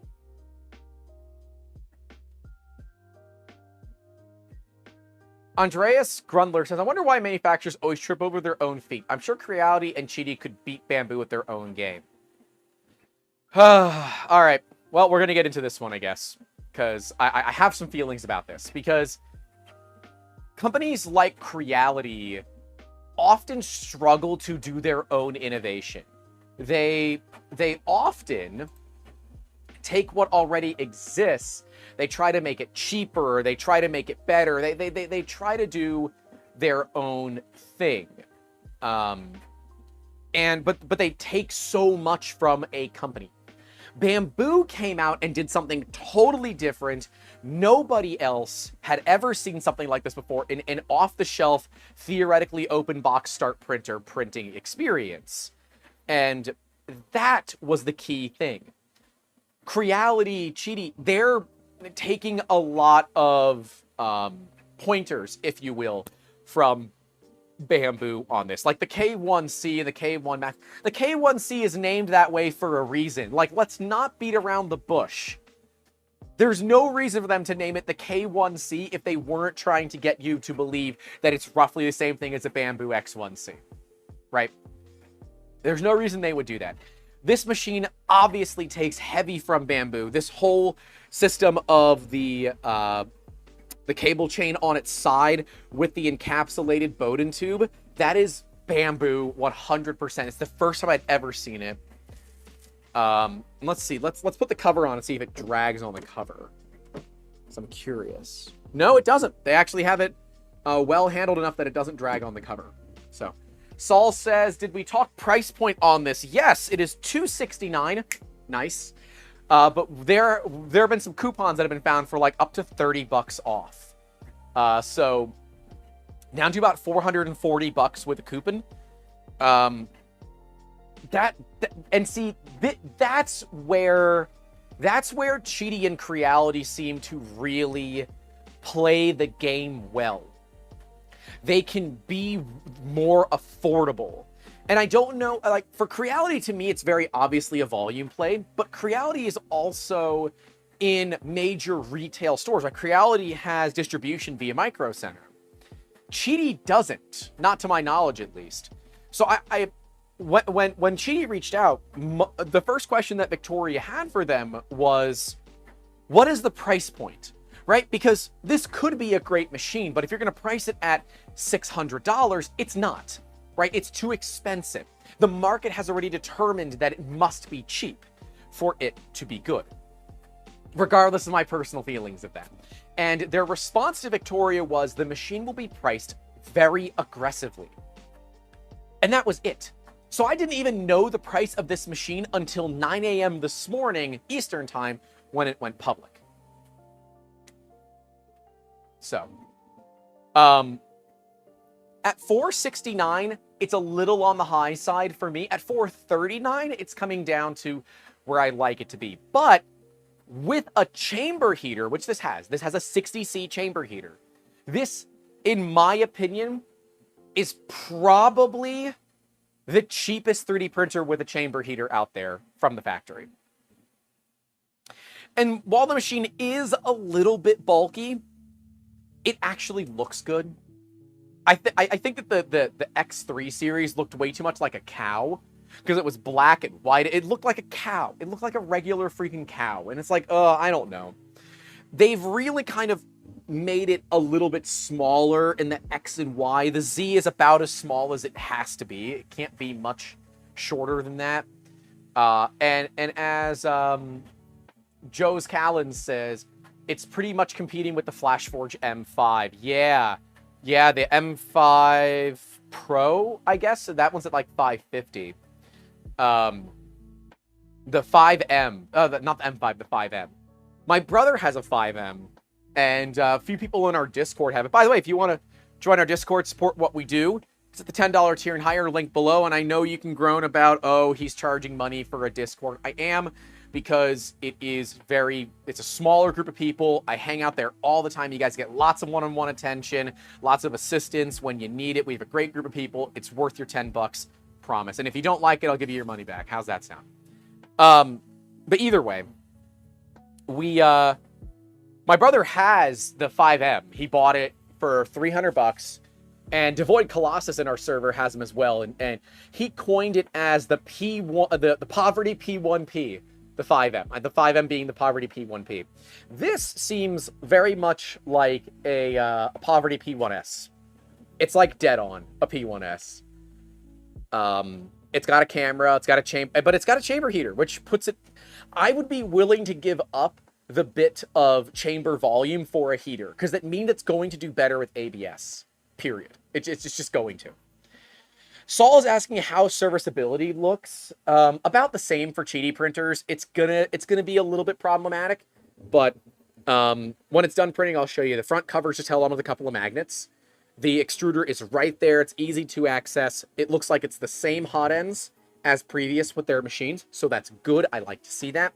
It does not come with a spare hot end. The X3 series came with spare hot ends. It has this wiper. It wipes itself, and then it poops into a bucket, and then it wipes itself. So this is the Big Daddy 3D printer, because it wipes its own ass. But it does come with spare foam. And it is crown number 513. I can see it on the foam. It's crown number 513 foam. Oh, wait, it's felt. It is. Okay, it's felt. This reminds me very much of my Lulzbot Taz 6. Like, it's just like the Taz 6. The Taz 6 wiped the nozzle, but it wiped the nozzle because it used the nozzle to probe. This doesn't use nozzle probing. It wipes the nozzle for reasons that I just don't understand. Now, this might be because there could be an AMS coming, or some sort of multi-material unit. I don't know if there is. And the Benchy's done. 21 minutes from start to finish. That includes printing, heat up, and everything like that. It's 21 minutes start to finish for the Benchy. By the way, there's your poop bucket.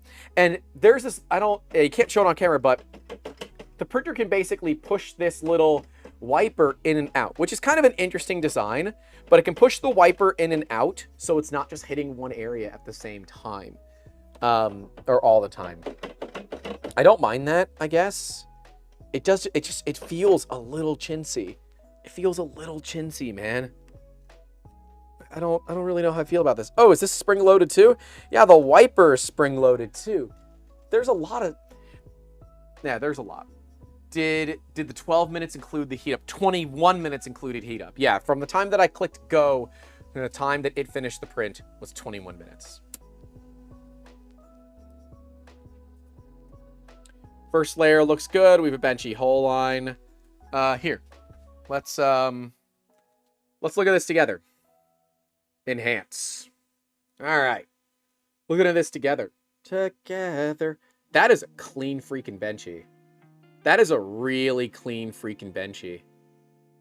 You can almost read the text on the back of the Benchy. Damn. Can I nitpick this at all other than the hull line? Dude, the input shaping worked beautifully. Absolutely beautiful. There is, I guess I could nitpick that at the top of the overhangs for like the bow, the bow hulls and any of the circles, like it droops just ever so slightly, but like, dude, $440 after a coupon? Oh, well, that seam isn't great. There's a seam up the side of the Benchy. That seam's not great. Where's the seam as we get higher up? Man, I don't...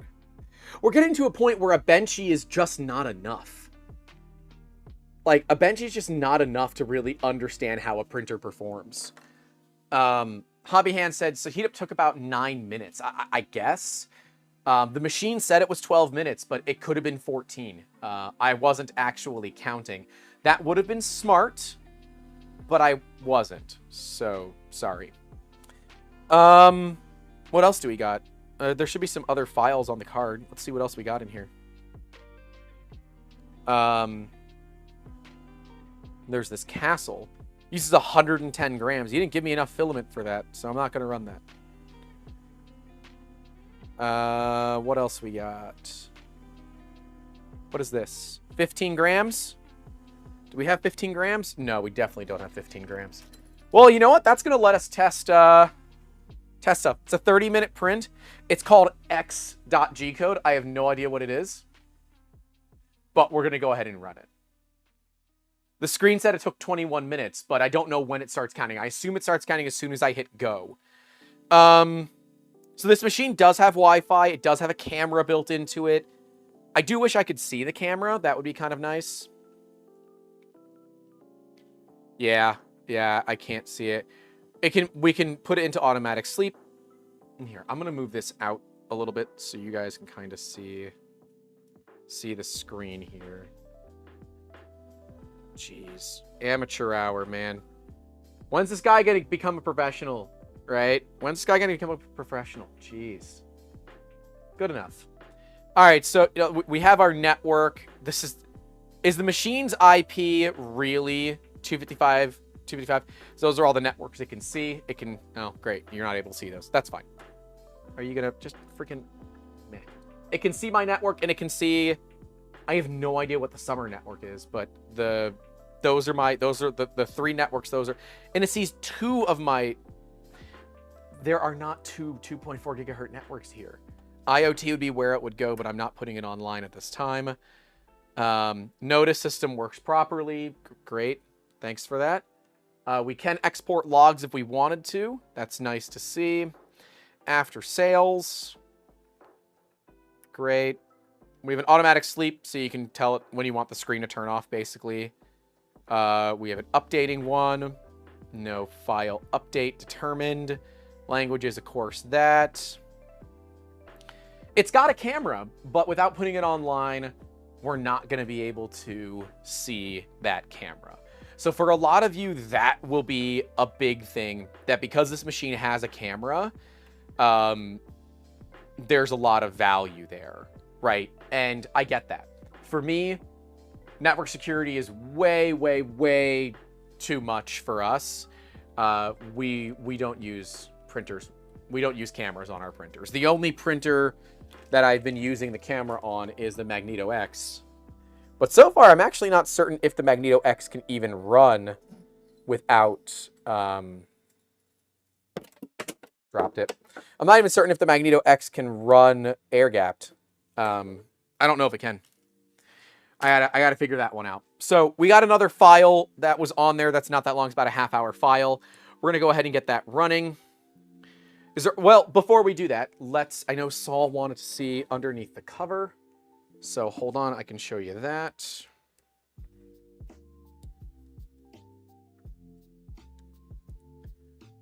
there's the cover.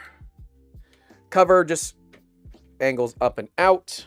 So good repairability in here. You've got immediate access to the extruder. Really simple. Hot end is exactly the same Qidi hot end that I expect it to be. So that's really nice to see. Filament runout sensors way up here. Yeah. GitHub has the latest firmware with the U1 Pro v4.4.15. Is that what I'm running on mine? Let's find out. Oh, it's not. All right, well, let's update it. I didn't realize that I wasn't running the most recent firmware. Okay, let's update it. Q1 Pro GitHub.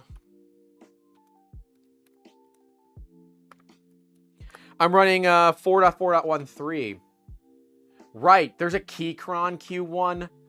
Q1 Pro printer. Nope, that doesn't help. Q1, maybe Qidi. Qidi Q1, Qidi Tech. What repositories do we have? Q1 Pro, Wunderbar. Where's our most recent firmware? So what does it have? Introduces an online update feature, implement for support for Qidi Link, enhanced logic for canceling print tasks, incorporate feature for power failure recovery. All right, so those are all reasons that I would want that firmware. Are you going to let me update it?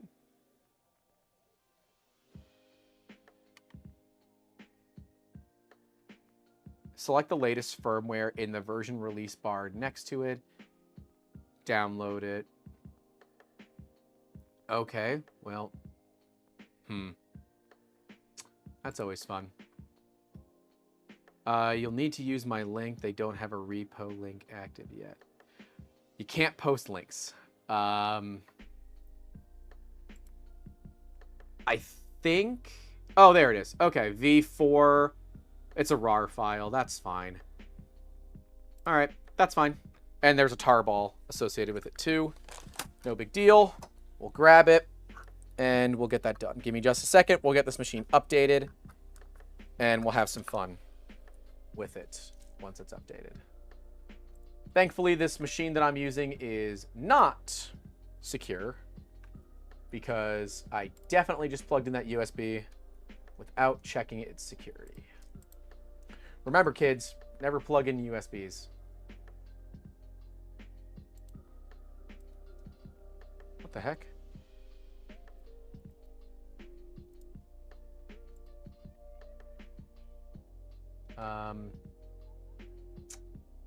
I think my computer just nuked that file.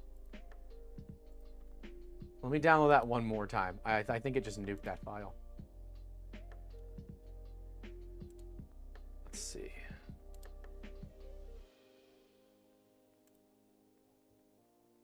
There we go. Got it. Sweet. Got it on there. We're going to extract things. And I know you guys can't see this, but this is a very, very basic thing to do. Yeah. Yep. Windows found a threat on it. It says misleading Linux/frp.b. Oh, and it's gone. It deleted it. Windows just said absolutely not, you're being deleted. So that's fun. Windows says oh, apparently the update can take like 30 minutes. All right, so we're not going to be doing that on stream. But Windows says that the Qidi firmware is absolutely malware, so that's cool. That's awesome. That's what I want to see. Windows says it's malware. So that's super cool. That's Windows Defender. So to be honest, the Windows malicious thing is really, really restrictive. And that's fair. I'm not going to deny that. That's fair. All right. So what do you guys want to see? What do you guys want to see on this machine? Do you want to see something else on it that we haven't shown on camera yet. It is, why are you not just auto adjusting your exposure? Honestly.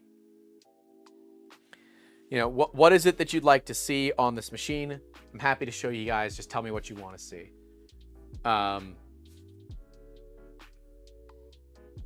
Windows says that about everything.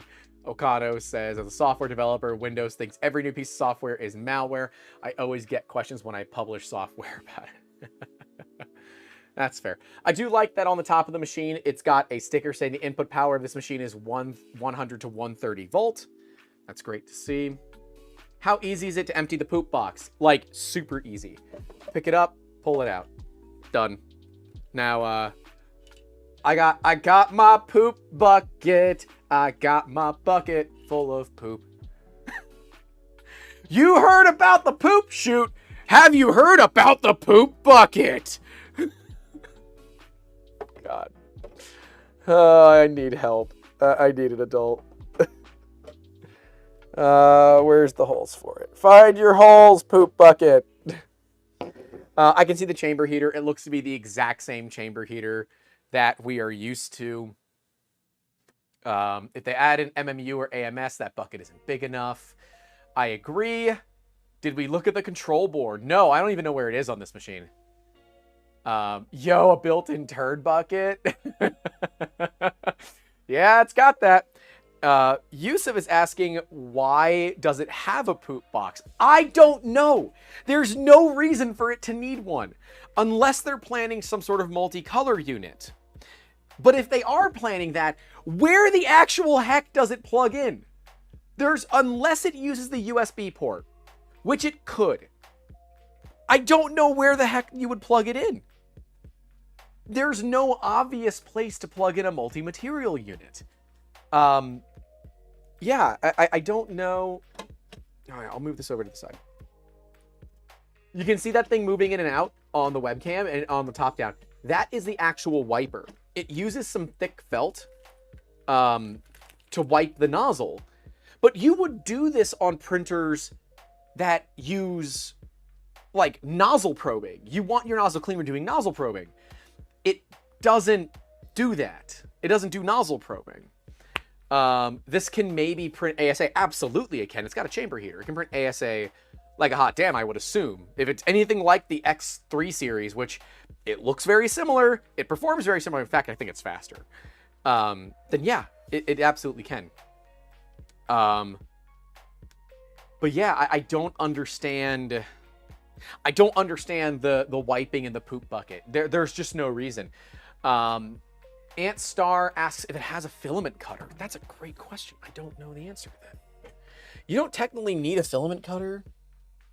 No, there is no filament cutter. You don't technically need a filament cutter to do a multi color system. It's a common thing because that way you don't have to deal with the tip forming, which is what the MMU2 had issues with Prusa. But yeah, they have a bucket. And it does not use the bucket instead of a purge line, Troy. It also does a purge line, and it does a purge line in both the X and the Y. This printer's really confusing in that regard. Okano says, nozzle cleaning ensures no first layer inconsistencies. I sometimes get my nozzle knocking bits of filament ripping up my first layer. It isn't needed, but it's nice to have. But the purge line should be dealing with that too. If you do have that problem, add more brim lines. Add like 2 or 3 brim lines around your part, and that should help. As far as a printer goes, I mean, it's pretty, right? Here, let's move you guys back a little bit so you can kind of get an entire picture of this machine as you slowly get pictures of the craziness that is my garage. Like, as a machine, it looks good. This front cover is much nicer than I've seen from Qidi in the past. I do wish this logo lit up. It doesn't. It looks like it was maybe supposed to at some point. It doesn't, which is a bummer. It's got an interior light that, if we turn on, just blows out the camera. But yeah, like, it's fully enclosed, chamber heater, kind of all the things you would expect out of Qidi Tech at this point. And the price is, like, really, really, really aggressive. We're seeing with some coupons down to as low as $4.39. There is an affiliate link down below if you do want to pick this thing up. Not a review, obviously, and of course, disclosure that Qidi did send it over for purposes of us taking a look at it. They did not pay us to do this. There is no money exchanging hands. It'd be cool if there was, but there isn't. So no reviews coming here. Build volume, it says on the machine 240 XYZ. I guess we should test that. But on the website, it says it's 245. So let's actually test that. I'm going to home everything, and then we're going to test it. Because I kind of want to see this too. But yeah, build volume should be 245 XYZ. Hobby Hand says my garage is clean compared to their shop. Here, I'll show you something. I'll show you something. You see that right there? Right there. That is an Objet 30 Alaris. That is a $40,000 PolyJet printer that we use from time to time. But I was doing some painting in here, so there's like random pizza boxes that I was painting on. We just delivered some parts to Tampa City Council. I think we're going to be able to film with them about all the stuff that we did, but we did a really cool logo for them. Some cool parts. All right, so it's homed.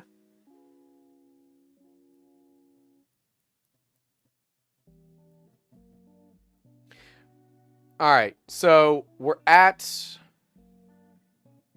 our max, so 20, 30.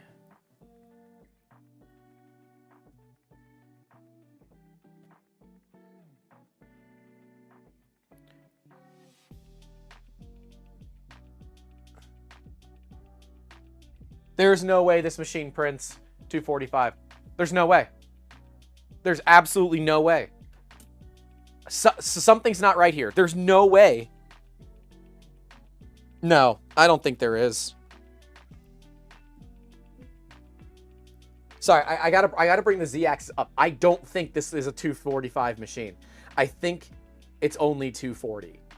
And yes, my shop is a disaster because it's a working shop. It's not just for YouTube. It's an actual shop that I work in. So, yeah. But yeah, there's random printers and crap in here too.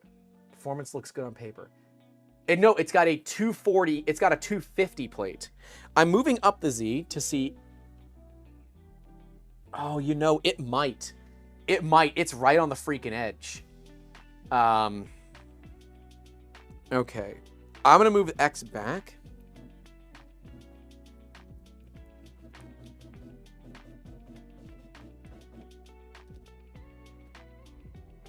Something isn't right here.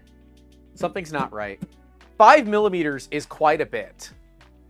Like, that's 3/8 of an inch, basically.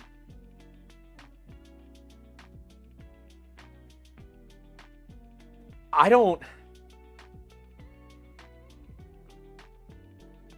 think Adam said it was 232 usable.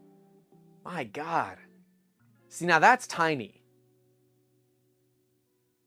Online, it says it's 245.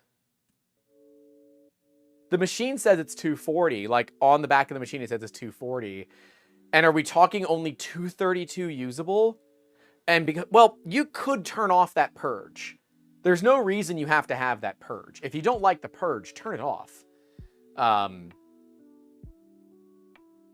But man, I'm at either edge of that build plate. I don't think that build plate's 250. I'm gonna go get a, can I see a tape? I know there's a tape measure in my office. Oh, hey, there's one right here. Nice. All right. I'm pulling out this build plate because I'm really curious now.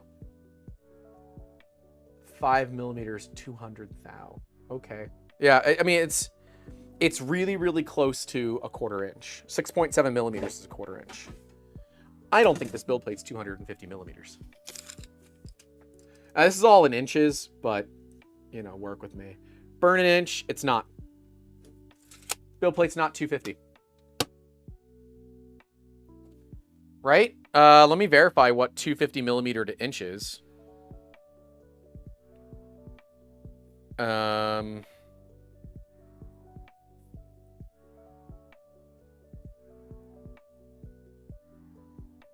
Oh, it's 9.8. Okay.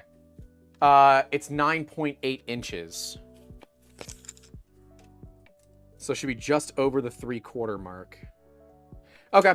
Yep, it is. It's gonna be a 250 millimeter build plate. But the machine is able to move over the whole thing. I'm really confused. You can definitely print the full width on this. Like the machine shows, like in its movement, that you can do it. But I'm really confused if this is a 240 or a 245. Because, like, that matters, right? Those few millimeters would be the difference between you being able to print something big and you not being able to print something big. Gonna give her a little bit of a drink again.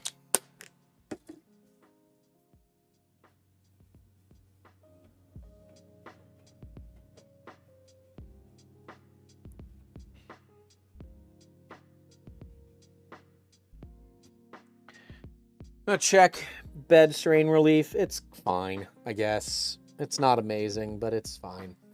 The bed is mounted with metal, feels like, so that's good. Yeah, I don't know. Well, we have a file for a first layer. Let's take a look at that. How big is this file? Uses 13 grams. Takes 19 minutes. That's boring. I don't want to do that. Yeah, I don't know, guys. That one's a little bit weird. The machine says it's 240 by 240 by 240 on the back of it. The website says 245. Apparently, and the bed size says it's 250. But I can move the machine across the entire build plate. So that's a weird one. Can you not move it to its max positions? I can. And those max positions on X. So X, we're at -5 right now. And I can go from -5 to 245. So yeah, okay, I guess it can move across the entire thing. It's just not going to let us print on all of it. Whatever. I'm going to get another print started on it. Unless, is there anything else you guys want to see before we get another print started on this thing? Is there anything else you want to see? I want to know now before we get another print started. Turning off that interior light. It wreaks havoc on the camera. It is not on a network. It is offline. It does have a camera. I don't know anything about the camera. I am not putting this printer online. Sorry. Not at the moment. Can I deadlift it? I can. I can actually deadlift this machine. Here. It's not that heavy. So, I mean, it's not lightweight by any stretch of the imagination. But it's not heavy, right? It's not that bad. So I can do it. I probably can't clean press it. Mad Cat says Grant has back problems. I wouldn't recommend it. And Grant is doing it right when Mad Cat said it. Beautiful. I want to see you break the front glass. Well, that's great. Because it's not glass. It's not glass. It's plastic. So you got to try a little bit harder to do that. He never listens. I don't listen. I don't. And my PT person hates me for it. You can set excluded bed area in your slicer. That's fair. Can we see you print something? We already did. We printed a Benchy. So if you're late to the party, we already printed a Benchy. All right, then yeah, let's go ahead and print another part on it, because why the heck not? There is something called X. I don't know what it is, but now I want to print it. It's going to use more filament than we have, so we're gonna test the filament runout sensor at the same time. We're gonna see what happens. I have no idea. Jeez, what the hell? Oh, I had it all the way over and it ran into itself, skipped a step. No big deal. It uses sensorless homing. So it's just a little bit weird in that regard. It does have a light. I have the light off currently.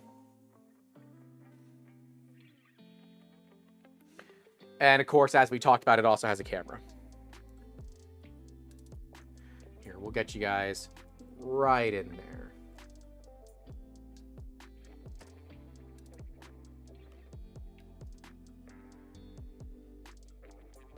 There you go. Much better.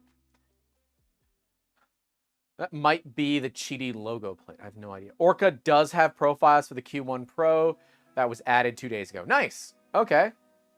I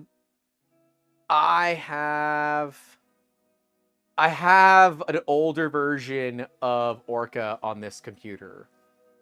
Yeah. Jose Colon does not understand ITAR. Says if you had a spare offline router, could check the camera and web interface. Nope, that's not how ITAR works. We must assume that all things are threats until we can prove otherwise. And since I have unboxed this for you guys here today, we don't have a proper threat assessment on this yet. Might be the Qidi logo plate print that I'm doing. Got it. I don't know. We're gonna find out. But yeah, we have to validate threat performance before we put things online. And because this is not mainline Clipper, it is heavily modified Clipper from like 2 years ago or a year and a half ago. We cannot put it online at this time. I have to do a thorough analysis of it, put it on a sandbox network, see how, if, where it tries to communicate, and put out kind of a threat assessment for it. Honestly, I don't need it online. It doesn't do me any good to be online. I know a lot of you guys might like that kind of thing. It doesn't do any good for me. Online printers are nothing but problems.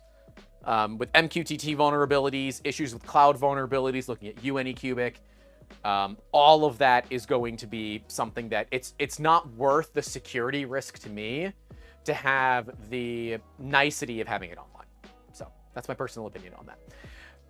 Bree Pipkins asks if it's made in China. I will let you take a guess. Rich C says, you are definitely a businessman. LOL. I'm an IT and it's a good plan. Yeah. We do government. And government doesn't often accept I'm sorry, I didn't know any better. Hagantic says, I know we're looking at the Qidi, but the M3D micro in the background has triggered me. That thing was a nightmare. All right, you want to see something cooler? This is also a printer. This is a Solidoodle press. This is my Solidoodle press. It's actually a 3D printer. Not many people know what the Solidoodle press is, but it is the printer. It was supposed to be the printer for everybody. It was supposed to work out of the box. It was... God, I've had that thing for years. It has no ball bearings. It is plastic on metal rods. It has no part cooling fan. It cannot print PLA. It can only print ABS because it has no part cooling fan. It is not a mini fridge. It's actually a 3D printer. It is a Solidoodle press. Yeah, this is a jank-ass printer from Solidoodle. It does still work, and it actually has automatic bed probing. It uses a clicky probe, and the probe, it has a whole mechanical system for putting down the probe and then pulling it back up. It's actually kind of cool how it works. But no, it's not a mini fridge. The story on the M3D Micro is that I found it at an estate sale. They wanted $5 for it, and so I bought it. Not because I wanted it, but because I didn't want somebody else to buy it and make it my problem. So I bought it. I don't have the power supply for it. Are we? Okay, we're there. I don't have power supply for it. I don't have anything else for it. I just have the printer. This is all that I have for it. And so I bought it pretty much explicitly with the intent of using it as a set piece, because I did not want someone to buy it and make it my problem to fix, so it hangs out back there. Also, fun fact, since day one of this set, there's been a mint in box. Look at that, still in the plastic wrap, copy of Crisis. There's been a copy of Crisis on this set since day one. Few people have figured that out, but there's been a copy of Crisis on this set since day one. It sits behind my anniversary clock. For those who don't know, I love working on clocks, traditional clockmaker stuff. So there is a mechanical 400-day clock sitting back here. I need to wind it. I haven't wound it in a while. But mechanical 400-day clock is back there as well. How's our first layer look? It's a little close, but I think that that's okay. You've shown Crisis before. I know I've shown Crisis before, but not everybody knows that. T says Grant's a hoarder. I am not a hoarder. Far from it. I do collect random old electronic stuff. Anything with Nixie tubes. Absolutely love Nixie tubes. So, yeah. Love it. But yeah. M3 Micro, hot freaking garbage. I do love clocks. I am an amateur horologist, which is the technical term for a clockmaker. I love old mechanical clocks. That was my first 400-day clock that I fully refurbished and repaired myself. I do enjoy clocks tritium in, well, my clocks don't use tritium, they use radium. So tritium was not often used in the clockmaking world until much, much, much later. And we still don't really use tritium because it's slightly radioactive. I have a clock that sits by my desk. It is an Ansonia crystal regulator that the entire dial is radium. So it does glow, not very well anymore, and it is radioactive, but the clock is made of brass and leaded glass, so it's actually safe to be around. You don't lick it, and you're fine. But also says, how's my Bamboo doing with custom firmware? Dude, I've been running the custom firmware since December. I love that custom firmware. I do not like that you are forced to use firmware R. I do not like that. It upsets the hell out of me that you are forced. So any of you that waited to update your Bamboos so you could get X1 Plus without having to use firmware R, too freaking bad. The X1 Plus team and Bamboo decided, too bad for you. You get nothing. Go to hell. And those of you that have decided to air gap your Bamboos because you realize how much of a security risk they are, too bad you can't get X1 Plus. However, the exploit is reasonably public into how it works. I'm not going to tell you how it works here, but I presume that somebody will quickly be able to figure out that exploit and be able to put X1 Plus utilizing the exploit. The X1 Plus team and I disagree. I believe the exploit should be free and available to everybody. It is a dangerous exploit. I'll give them credit. It's really freaking dangerous, but it was public on every Bamboo printer for a year and a half until I talked about it. Bamboo changed it when I talked about the exploit. And that exploit was available for a year and a half on those machines. So, anyways. Berlin, right? Is that Berlin? Yeah, Berlin asks, have I already looked at the OS install Clipper install? Nope. And we're not going to be putting this machine online to check that. So, not going to work. Organic says, I updated the day the X1 Plus video went live and kicked myself so hard. Yeah, well, if your machine is past a year anyways, you might as well just put firmware R on it. I just don't like signing away my rights to warranty and support. And it's funny because the X1 Plus team will argue with me, oh, it doesn't say that. No, it does. It says it in bold text that when you use firmware R, that you are signing away your rights to warranty and after-sales support. Bamboo will still choose to help you, but if they choose not to help you anymore, too bad. Nothing you can do about it. Madcast says Grant gets 0-day credit. No, I don't think I get 0-day credit for that.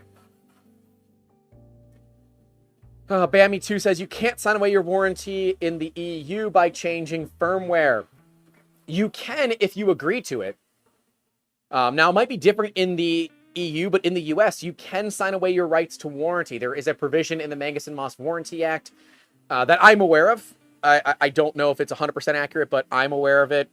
It's my understanding that there is a provision stating that if you as the user voluntarily sign your rights away to your warranty, that, yeah, you can absolutely do that.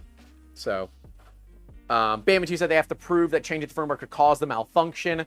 I think they'll be pretty easy able to do that because they can show that a non X1 Plus machine wouldn't have this issue. I'm not saying the Bamboo's going to lock people out, but they have the ability to do so. So, yeah. Rick C asks, how's the filament supply looking? I don't know what you're asking about. Oh, how much filament is left? Great question. We got a couple little coils left. By the way, it came with their Rapido Black PLA coil. That's what we ended up using here. It is going to run out of filament. There should not be enough filament to finish this print. So it is going to theoretically run out of filament here. Which is fine. I don't care about that. We get to test the filament runout sensor, which I guess I should verify is actually turned on. I can't verify if it's turned on. Well, we're going to find out the hard way if it is. Is it printing a cube? I don't know. It should be like a cube with a cylinder on it. It looks like this might be like a, this might be an input shaper test. This might be an input shaper test. I guess I should probably also, I got some random PLA down here. Some random yellow PLA. All right. Oh, that's PETG. We're not going to be using that. Do we have some random, that's also PETG.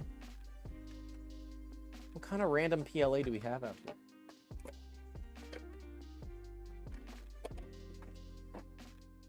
Do we have any? That's all why do I just have nothing but PETG out here? All right. There's some green PLA. We'll use some tree green PLA. That'll work. All right. I got a replacement. Some new filament.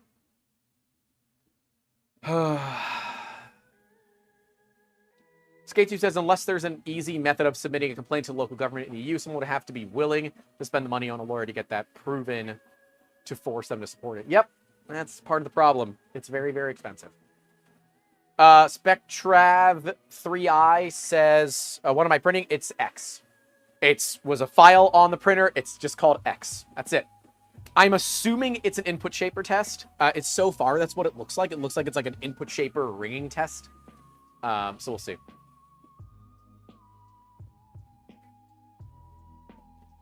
If it's the same file in the X-Max 3, I think it's a Q logo from Qidi on a rectangular plate.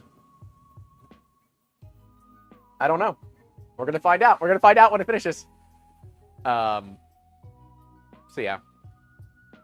Anyone know yet if the Qidi app will work on the X-Max 3? I have no clue. We will not be using that stuff here. There are way too many security risks for that kind of stuff. We have talked about that so many times on this channel. No bitmap preview. It's an eagle. Here, I will show you guys what the preview looks like. Hold on. Let me take you off of your little mount. I'm gonna move you. That's what it looks like. That's what I see. So you now see what I see.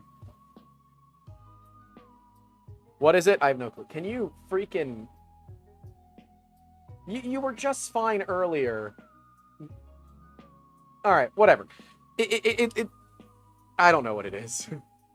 Secretly lasering an eagle inside of the cylinder. Oh, that was so funny. For those that don't understand that reference, it was when we looked at a laser on the 4th of July. We didn't know what it was lasering into the piece of wood because it didn't have a preview.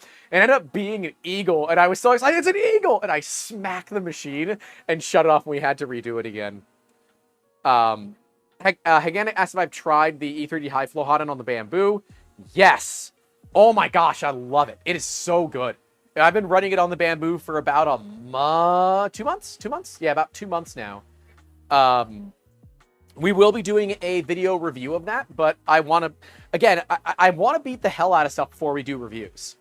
I can't review this because we just unboxed it, right? It has good fit and finish. It is still a Qidi tech printer, so there's a lot of plastic. There's more metal than I expected. It is very obviously like a P1P, P1S clone. It's small, 245 XYZ. Apparently, you're limited to 232 on the X and Y, it looks like, because of the way that it does its purge line. But I have a feeling you could very easily get rid of that. At least my assumption is that you could. USB port is still on the back. Absolutely hate that about it. But again, a extension is going to cost you less than 10 bucks. The spool holders on the back, it uses... Oh, you know what? We can actually test it now. I've got almost a full kilo here. We'll put the spool holder on. Come on now. Are you? Hello? Thank you. There's a spool holder. Here is almost a kilo worth of plastic. Oh yeah, dude, she's drooping. It should be like here, and it's drooping here. I'll turn off the webcam real quick so you guys can kind of see how droopy this thing is. So there you go. There's a bit of lens distortion going on here, but it should be there, and it sits kind of there. Now, the issue is that it's not really holding the spool on very well. The spool could just come right off. So I do not recommend the Qidi spool holder. You could obviously utilize its mount to make something else, right? I don't recommend this, but I never recommended their spool holders to begin with, so there's that.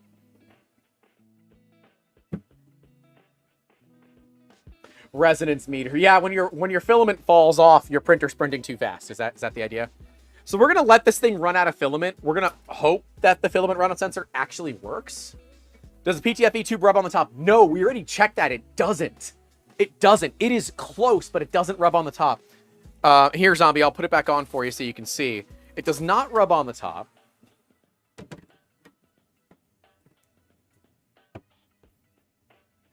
It does not rub at all. So they actually did a good job with that. I was surprised because I kind of expected it to. How much space do we have?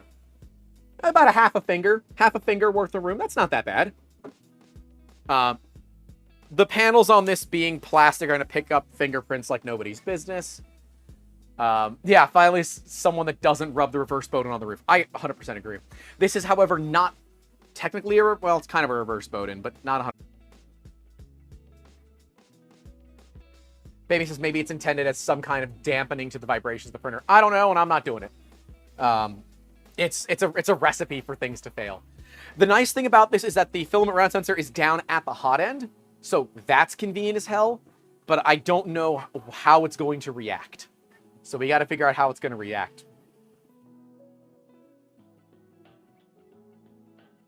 Again, hey, like the stream if you're hanging out with us. You know, support us if you want to do that kind of thing. Greatly appreciate it. Links below. If you do want to pick this thing up, there is an affiliate link in the description. What was that coupon code that we had? I'm going to add that to the description. Who had that coupon code? Who had that coupon code for me? I could scroll up and find it, but if we can find that coupon code, someone send it to me. Put it in the chat. So I want to put that $30 coupon code in the description.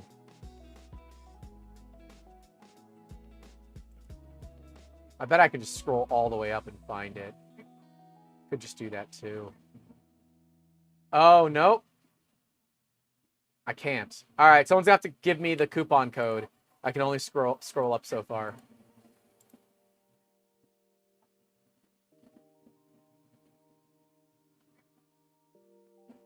Who's got the coupon code for me?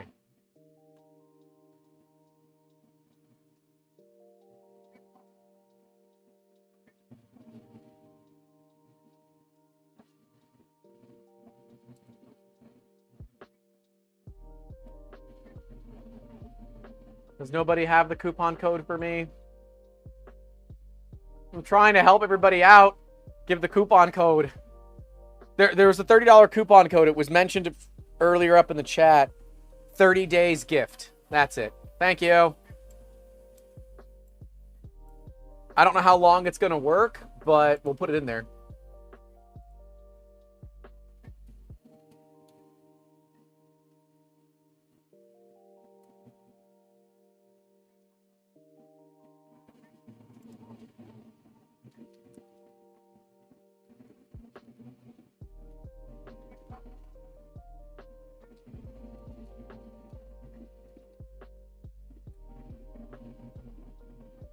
Looks like you have to subscribe with your email for 5% too. Eh.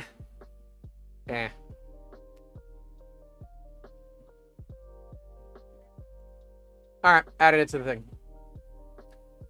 Hobby Hand says, when tax returns come, this might be a good buy. I never want tax returns. I want to owe money every single tax season. Because If you don't, and you get a tax refund, the government's been having your money tax-free for a certain amount of time. I like to owe them money so that I can, or not tax-free, interest-free for a long time. I prefer to owe them money because that means I get to take the interest on it. So there. R3DC says, it's been a while since I caught a stream. Looks like a cool machine. Embargo lift. I see multiple people covering it. Yes. Yeah, the embargo lifted at 9 a.m. this morning. Grant, have you seen the testing that Slant 3D is starting to do and their lab project? I haven't. Sorry. SCFF for 50 off? Can someone confirm that SCFF works for $50 off? This printer at $420, nice, would actually be a decent buy of a printer. That would be a really good get. All right, we're almost out of filament in the tube. And then it goes through what's left in the Bowden tube, and then we see what happens. That's what Honey is saying. My assumption is that SCFF is like someone's special link or someone's special code. I don't know whose, but it could be.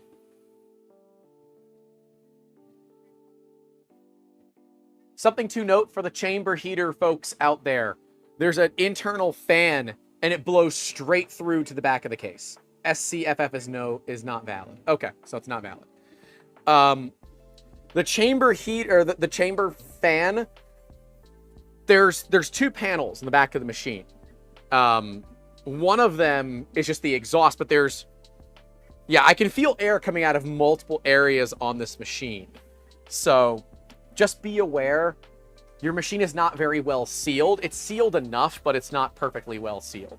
This thing is likely going to radiate heat into your office, bedroom, wherever you want to put this thing. 16 minutes left. We are definitely going to run out of filament on this build. I like this Rapido PLA. It seems to print well. I'm not gonna hate on it. Not gonna hate on it at all. Does Qidi have an AMS MMU as well? I have no clue. If they do, they haven't made myself or Victoria privy to it. They talk with Victoria, then Victoria tells me. I'm not privy to any of that if they do. Really should give us more than 20 grams of filament, though. Somebody needs to figure out a chamber heater accessory for the X1C. There are plenty of them out there. They're not going to integrate with your printer. You'd have to use like an MQTT system to do that if you wanted to have it somewhat controllable. Grant is printing with PLA. What? I print with PLA all the time. I'm about to order... we are awaiting a client to pay an invoice. Once they pay that invoice, I'm ordering 25 kilos of filament for a project.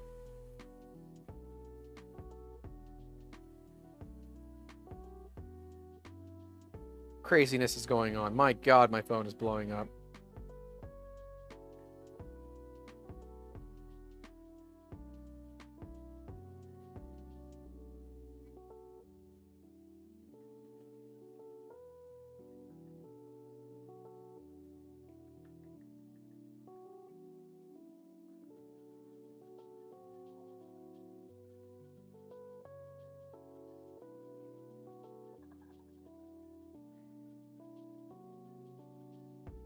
So I gotta find my back brace before, because we're streaming again later this afternoon. We're gonna be doing more Voron stuff later this afternoon.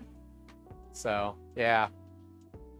I thought your go-to was 3DX Tech. It is. I go to 3DX Tech for all of our exotics. So all of our exotic filament is from 3DX Tech. They don't sponsor that. I pay full price for it.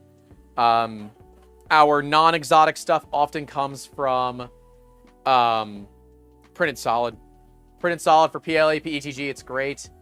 Haganic says, what's my go-to high-volume filament vendor? It's Printed Solid. I love working with Printed Solid.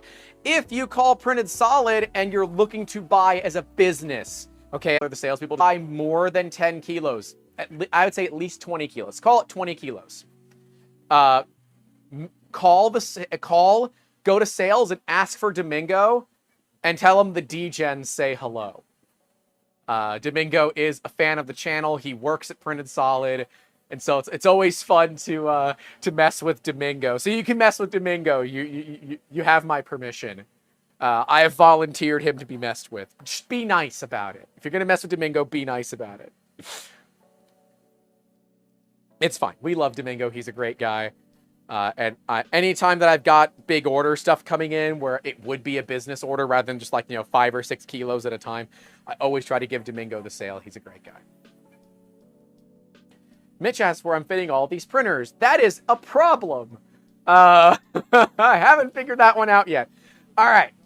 You guys want to see some of the master plan here? All right, we're going to move this camera. I'm going to show you some of the master plan of what's going on in here. All right.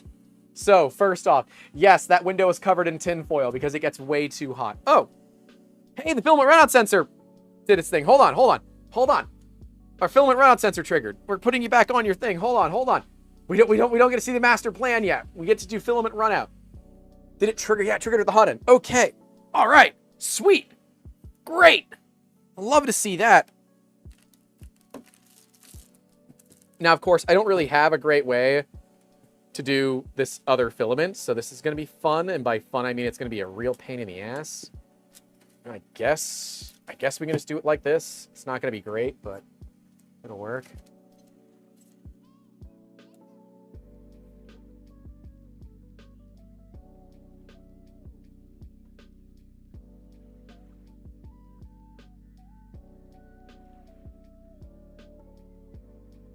Okay, so it shows on the screen, when I will click OK to acknowledge that I need to change the filament. It is now warming everything back up, and it will tell me to replace filament. There's a button that says replace filament. Bammy2 says keep adding racks and wall mounts everywhere. That's kind of what we're going to do. I'm just kind of waiting for the machine to come up to temp. 220 is fine. Oh, filament is unloading. What are you going to unload? Oh. Okay. It wants me to unload. So it says that it wants you to pop off this PTFE cover. It's going to unload the black filament, and I'm supposed to cut it, I guess. I'm not 100% sure how this is supposed to work. Okay, it says completed. Nothing moved. So I don't think that's going to do anything. We're just going to feed filament through it. It's going to poop a lot, but that's fine.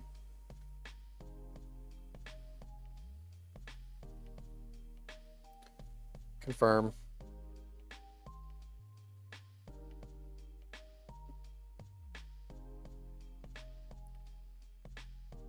All right. My filament was taken by the thing. See, the problem with this poop chute is that I can't actually see when I'm extruding filament, which is kind of stupid.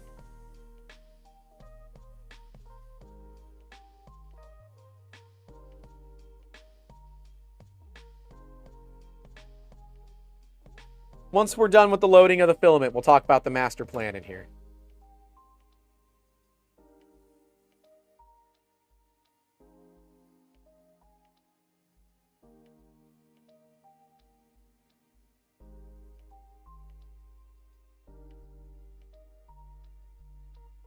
Okay. All right. I think we're good. I think we're good at this point. We can go back to starting the print again. I hate seeing ads on a live stream. Sorry, buddy. It's how we pay the bills. You don't want to see ads on the live stream? You can join our Patreon, even at $1 a month. Join it at $1 a month and turn on ad blocker. Sorry, it's how we pay the bills. Anyways. Brandon says, I emailed Printed Solid back in January about reselling to my community at my store and never heard an answer. You would want to be talking about wholesale stuff. Ooh, we have some poop buildup. I had to put our poop back in the poop bucket. Go into the poop bucket. Thank you. All right. Now we've changed to green because it's what I had handy. YouTube Premium is 100% worth it. Great. I think I have ads on aggressive on this. I'm sorry. If you guys are going to use, look, I want to be clear. If you guys are going to use ad blockers, please at least kick $1 or $2 to your favorite creator every single month. Because we do make money via ad revenue. And if you turn on ad blockers, that money goes away from us as the creators, and that means that we are less likely to do more content like this. Right? I bill $150 an hour for my time when I'm doing business stuff. We've been streaming for 2.5 hours. Now I've got a call at 1 o'clock, so I will have to wrap this up like around 1. But yeah, you know, $1 a month is often more than what I would get from you from ad revenue. So yeah, I don't want to get too preachy about it because I absolutely can. Because it kind of feels like people are stealing from you when you're a content creator and people use ad blockers. But I get it. I get why you do it. I understand it. It does suck, though. All right. We're printing with PLA again. We're going to talk about the master plan. All right. So, yes, window is covered in tinfoil. That is a key light. Oh, God. Oh, dang it. My thing fell off, and now the camera's busted again. Hold on. Son of a diddly. Why do you do this to me? Thank you. All right. So, there is some shelves that I built years ago. Those shelves are all built out of 2x4s. I built it myself, designed it all myself.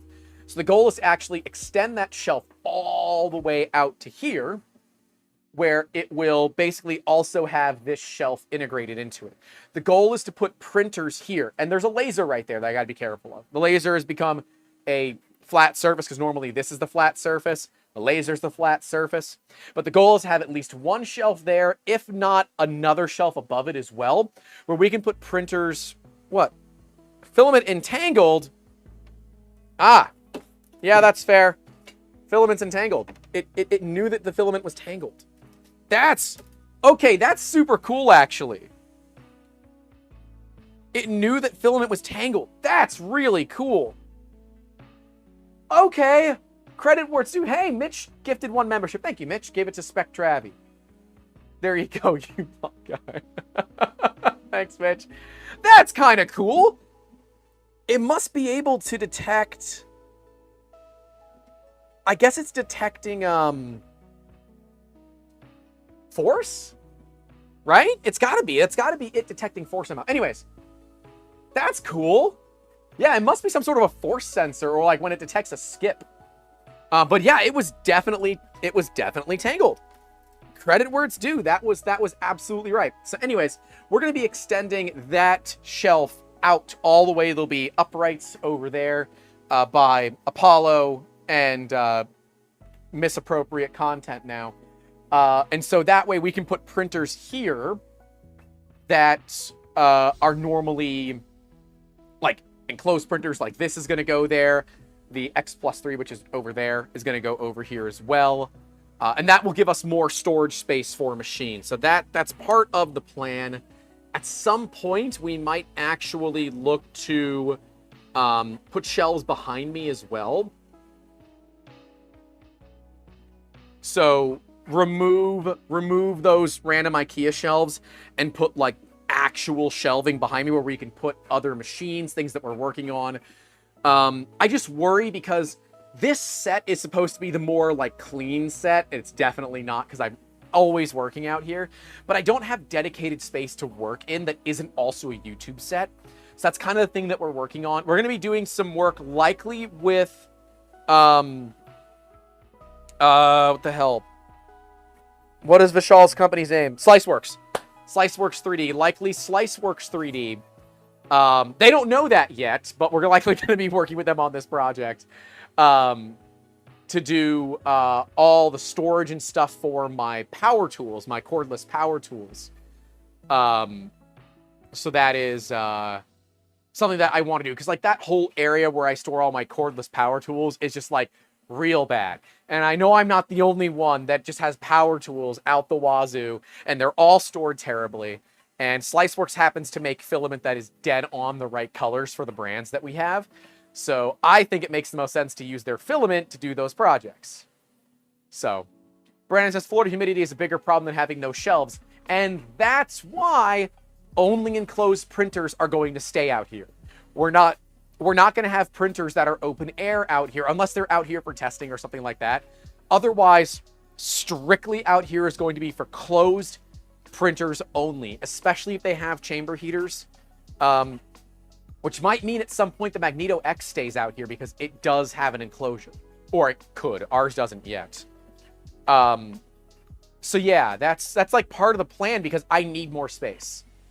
We are simply running out of space. My main office, which is, it's on the other side of that door. That's where my office is 170 square feet. It's 17 feet long by 10 feet wide. And there's about 9 square feet of it is just taken up by the air handler for our shop. So, I mean, realistically, I'm like working with 160 square feet to be realistic. So I need more space. So, a lot of that's going to require doing some really heavy organizing and stuff out here. That's going to be a thing. I did just purchase an Insta360 Link 4K webcam. So that's one of those ones that will track me as I move. So we're doing that to potentially do build streams, where I come out and actually, bring out my saws and we do live building of stuff here on the channel. So that is a current plan. We're going to see how that goes. But I bought one used. I bought an Insta360 4K webcam used. So got a good price on it. We'll see how it goes. Also, so wooden frame 3D printer demonstration when we actually have one. Mad Cat USA found a Replicator 2. It's in bad shape. It's missing a lot of parts. Near him for it was like $25. It was super cheap. And it's signed. So we can confirm that Bree Pettis has signed it. And we don't know the rest of the signatures yet, but I assume they're going to be MakerBot people that signed it. And then we're going to be doing that. Ashley asked how the Prush Tour video is going. It is in editing currently. That will be the last video of me with long hair, which would be kind of funny. But yeah, that's going to be a thing. We are working on that. I don't know when we're going to start releasing that content. That's the thing I don't know yet of when we're going to be doing that. So, looks like a giant Lego. What looks like a giant Lego? What are you guys talking about that looks like a giant Lego? Oh.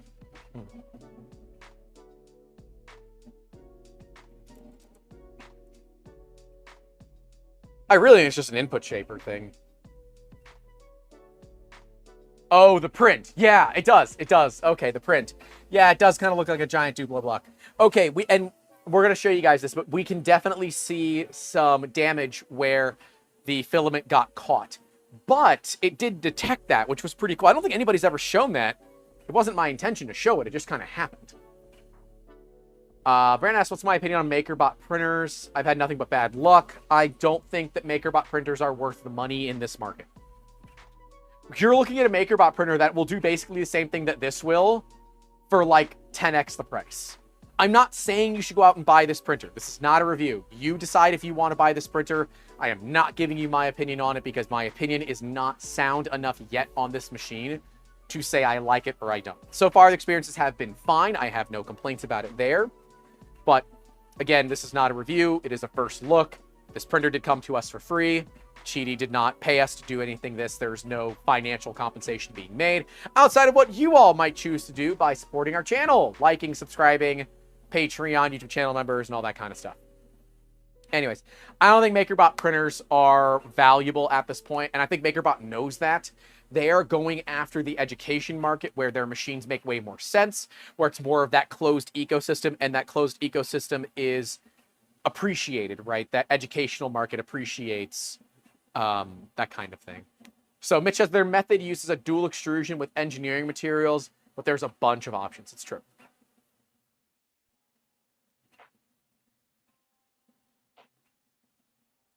Do we have 85 likes and 85 viewers? Hell yeah, we do. Thanks, guys. Appreciate that.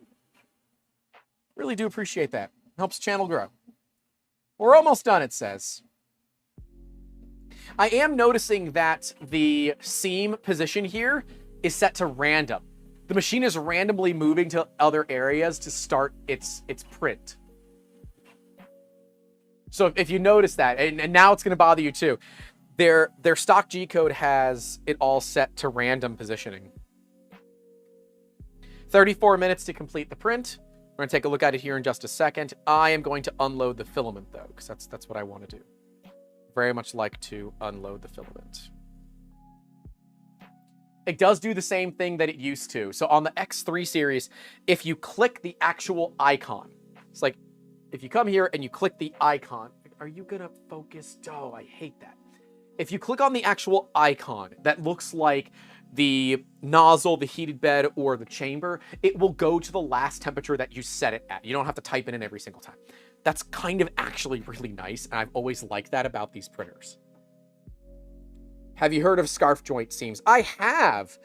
I don't want to get into why I'm salty about all that, but yeah. I have heard of them. They're not using it here. There's no chance they're using it here.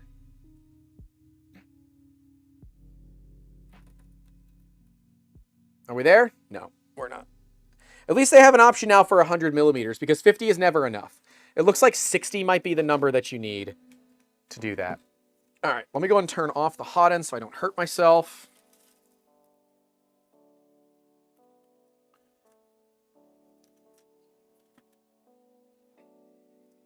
Still love these old spools from Printed Solid. Much easier to deal with the little filament tails. Let's take a look at this. We're going to use the top down for this, so I don't know, focus on the top down for me. So what we can see is the camera going to focus on it. Are you going to see it? I can see it in real life. There's a little line right there. There's another line right there. There's another line right there. So that's where the machine got tangled. So yeah, Toolful says, why am I salty? I'm salty over... All right, I'll get into it. I am the most active content creator inside of the X1 Plus Discord, and they gave that video idea to Teaching Tech, and they didn't give it to me, and I'm salty about that. They also didn't invite me to the launch party. They invited Nero, he declined. They did not invite me to the launch party because I have opinions, and that upsets people. And that's really, really upsetting to me. So they're picking and choosing their favorites, and that's not how this goes. If he's not active in that server, let to the victor go the spoils. But that's just, it's a dick move, and I don't like it when people do that. I don't like when people play favorites when I am the most active person in there. I've been assisting them a ton with their development, not just making videos on it, then running off. So, anyways, I'm just salty about that because it's really it's not proper treatment. It's not how you should treat others. But instead, I decided to set examples of how you should treat others rather than playing favorites. So we can definitely see some lines where it found out that issue. But I would say that if you're doing something like for personal work, like cosplay or whatever, that detection is really, really good. It detected that pretty fast. I'm seeing some rippling in the surface of this. I really don't think the green's coming out well on camera. You can see it a little bit. Let me switch over to just the overhead. Yeah, there we go. That's way more better. So you can see some lines in it. I don't know if that's intended. We do still have some ringing. You can see some of the ringing there. It's not a ton. I mean, well, actually that axis looks pretty good. Much less on...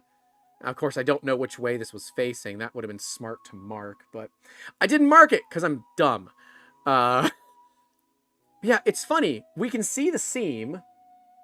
There's your seam line right there. So maybe it was doing the interior? Maybe the interior was a little bit messed up? I don't know. Maybe the interior was set to random? I'm honestly not certain on that one. I'm guessing this is an input shaper test. This has got to be... what this was. That's got to be what this is. Because, like, what else is this? Like, other than an input shaper test, what else is this? I think it's just an input shaper test. It looks fine. Like, I have no qualms over this. Like, you can definitely still see some ringing, but, like, is it that big of a deal? I guess, you know, people look at that seam and say that seam is bad. But like, man, I'm over here like, that's pretty damn good. For a file that is sliced by the company, it's pretty good. I do really like that the sensor picked up on that. But yeah, I don't. Let me see. Oh yeah, okay. You see that little black mark right there, that hole? That's where it picked up the damage. So that's the damage from that detection. So let's see. Did we lose strength? No. No, that's still plenty strong. Adaptive layers? I don't think so. It doesn't look like it's adaptive layers. So Zombie, I don't know if you saw it, but the filament got tangled, kind of tangled. It didn't unspool. And so the machine actually detected that, which was super cool. I've never seen a machine be able to detect that. I know there are some that are able to, I just don't know if it's implemented. But yeah. You know what? Given that would have failed the print otherwise, I'm going to give that a pass with flying colors. It detected that there was a snag in the filament. That is super cool. Okay, and the machine just turned off. Not turned off. Its fans just turned off, so it's cooled down enough. I don't understand this poop shoot. I don't understand it. I just, unless Qidi really is planning on some sort of like AMS material or MMU or whatever it is, I do not understand this. X is definitely bushings. They tell you to lubricate it, and I don't know if you're actually supposed to do that. But yeah, I don't know. I do like this machine. It looks nice. Obviously, to give a full review on it, we're going to have to do some testing. The raw code, that's all the machine, seems to work fine. I do like the new magnet system. This is so much nicer to use than the X1, or than the, not X1. I was thinking of X1 Plus in my head. The X Plus 3. This is much easier to use. There is something to be said about the fit and finish. The fit and finish of this machine, it is much nicer than the older machines. The Q1 Pro is definitely a nicer looking machine physically. It doesn't look like a cow.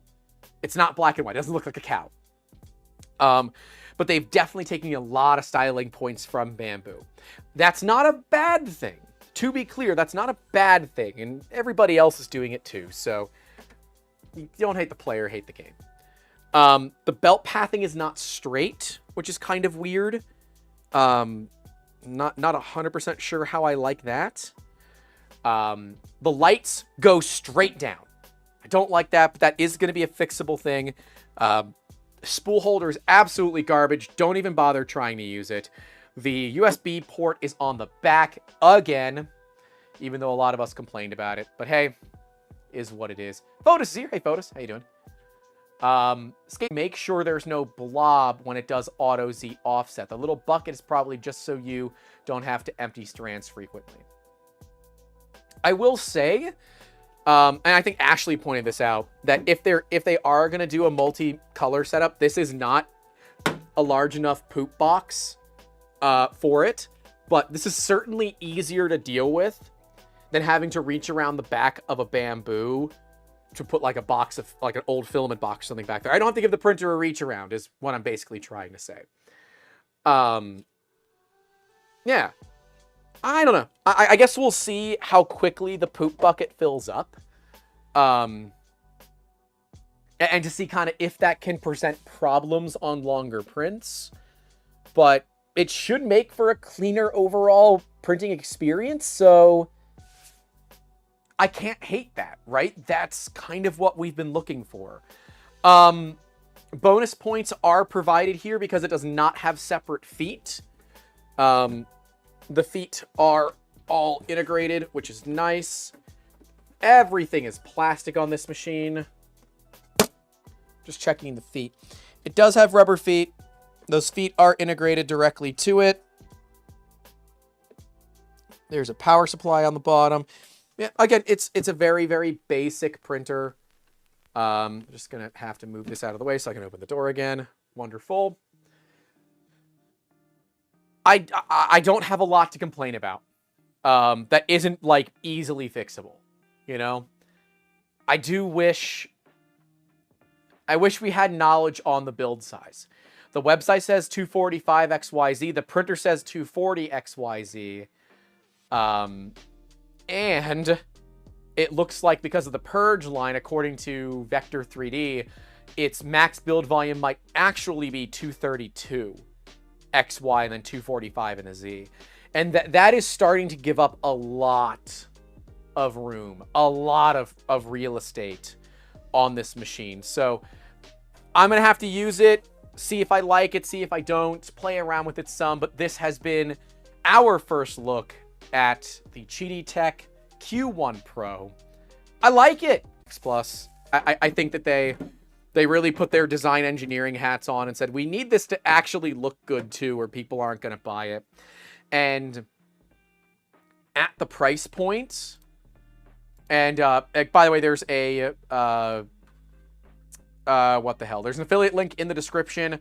Coupon code that apparently gets you $30 off. I don't know how long that coupon code is going to be active for, but that takes the $469 price point, nice, down to like $440, which is not a bad price for a machine like this. Fully enclosed, chamber heater, that kind of stuff. I'm going to beat the crap out of it and let you guys know what I find. It theoretically can do carbon fiber built right in, so that will be fun. Yeah, I will need to print a 1-layer bed level and max out the print area and kind of measure that. That's exactly what I'm going to have to do.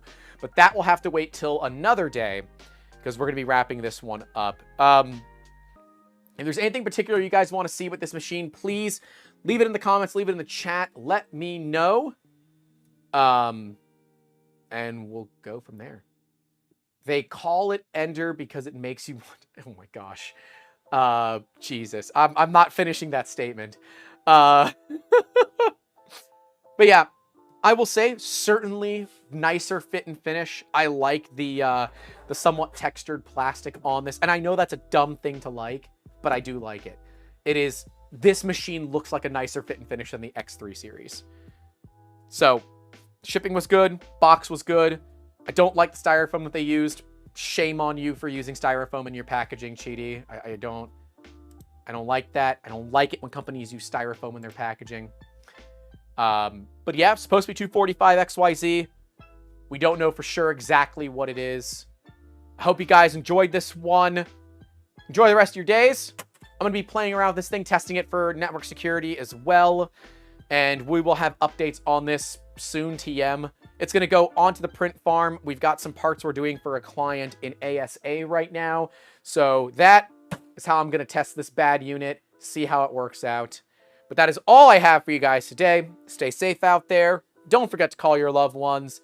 And as always, keep making awesome. And hey, leave a like. Doesn't hurt. See you later.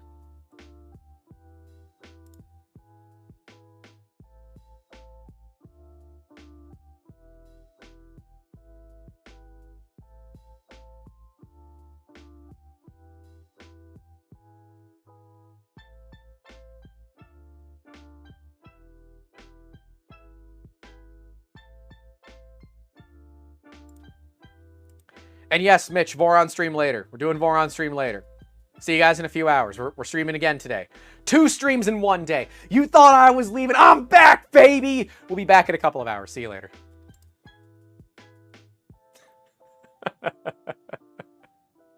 Take care, guys.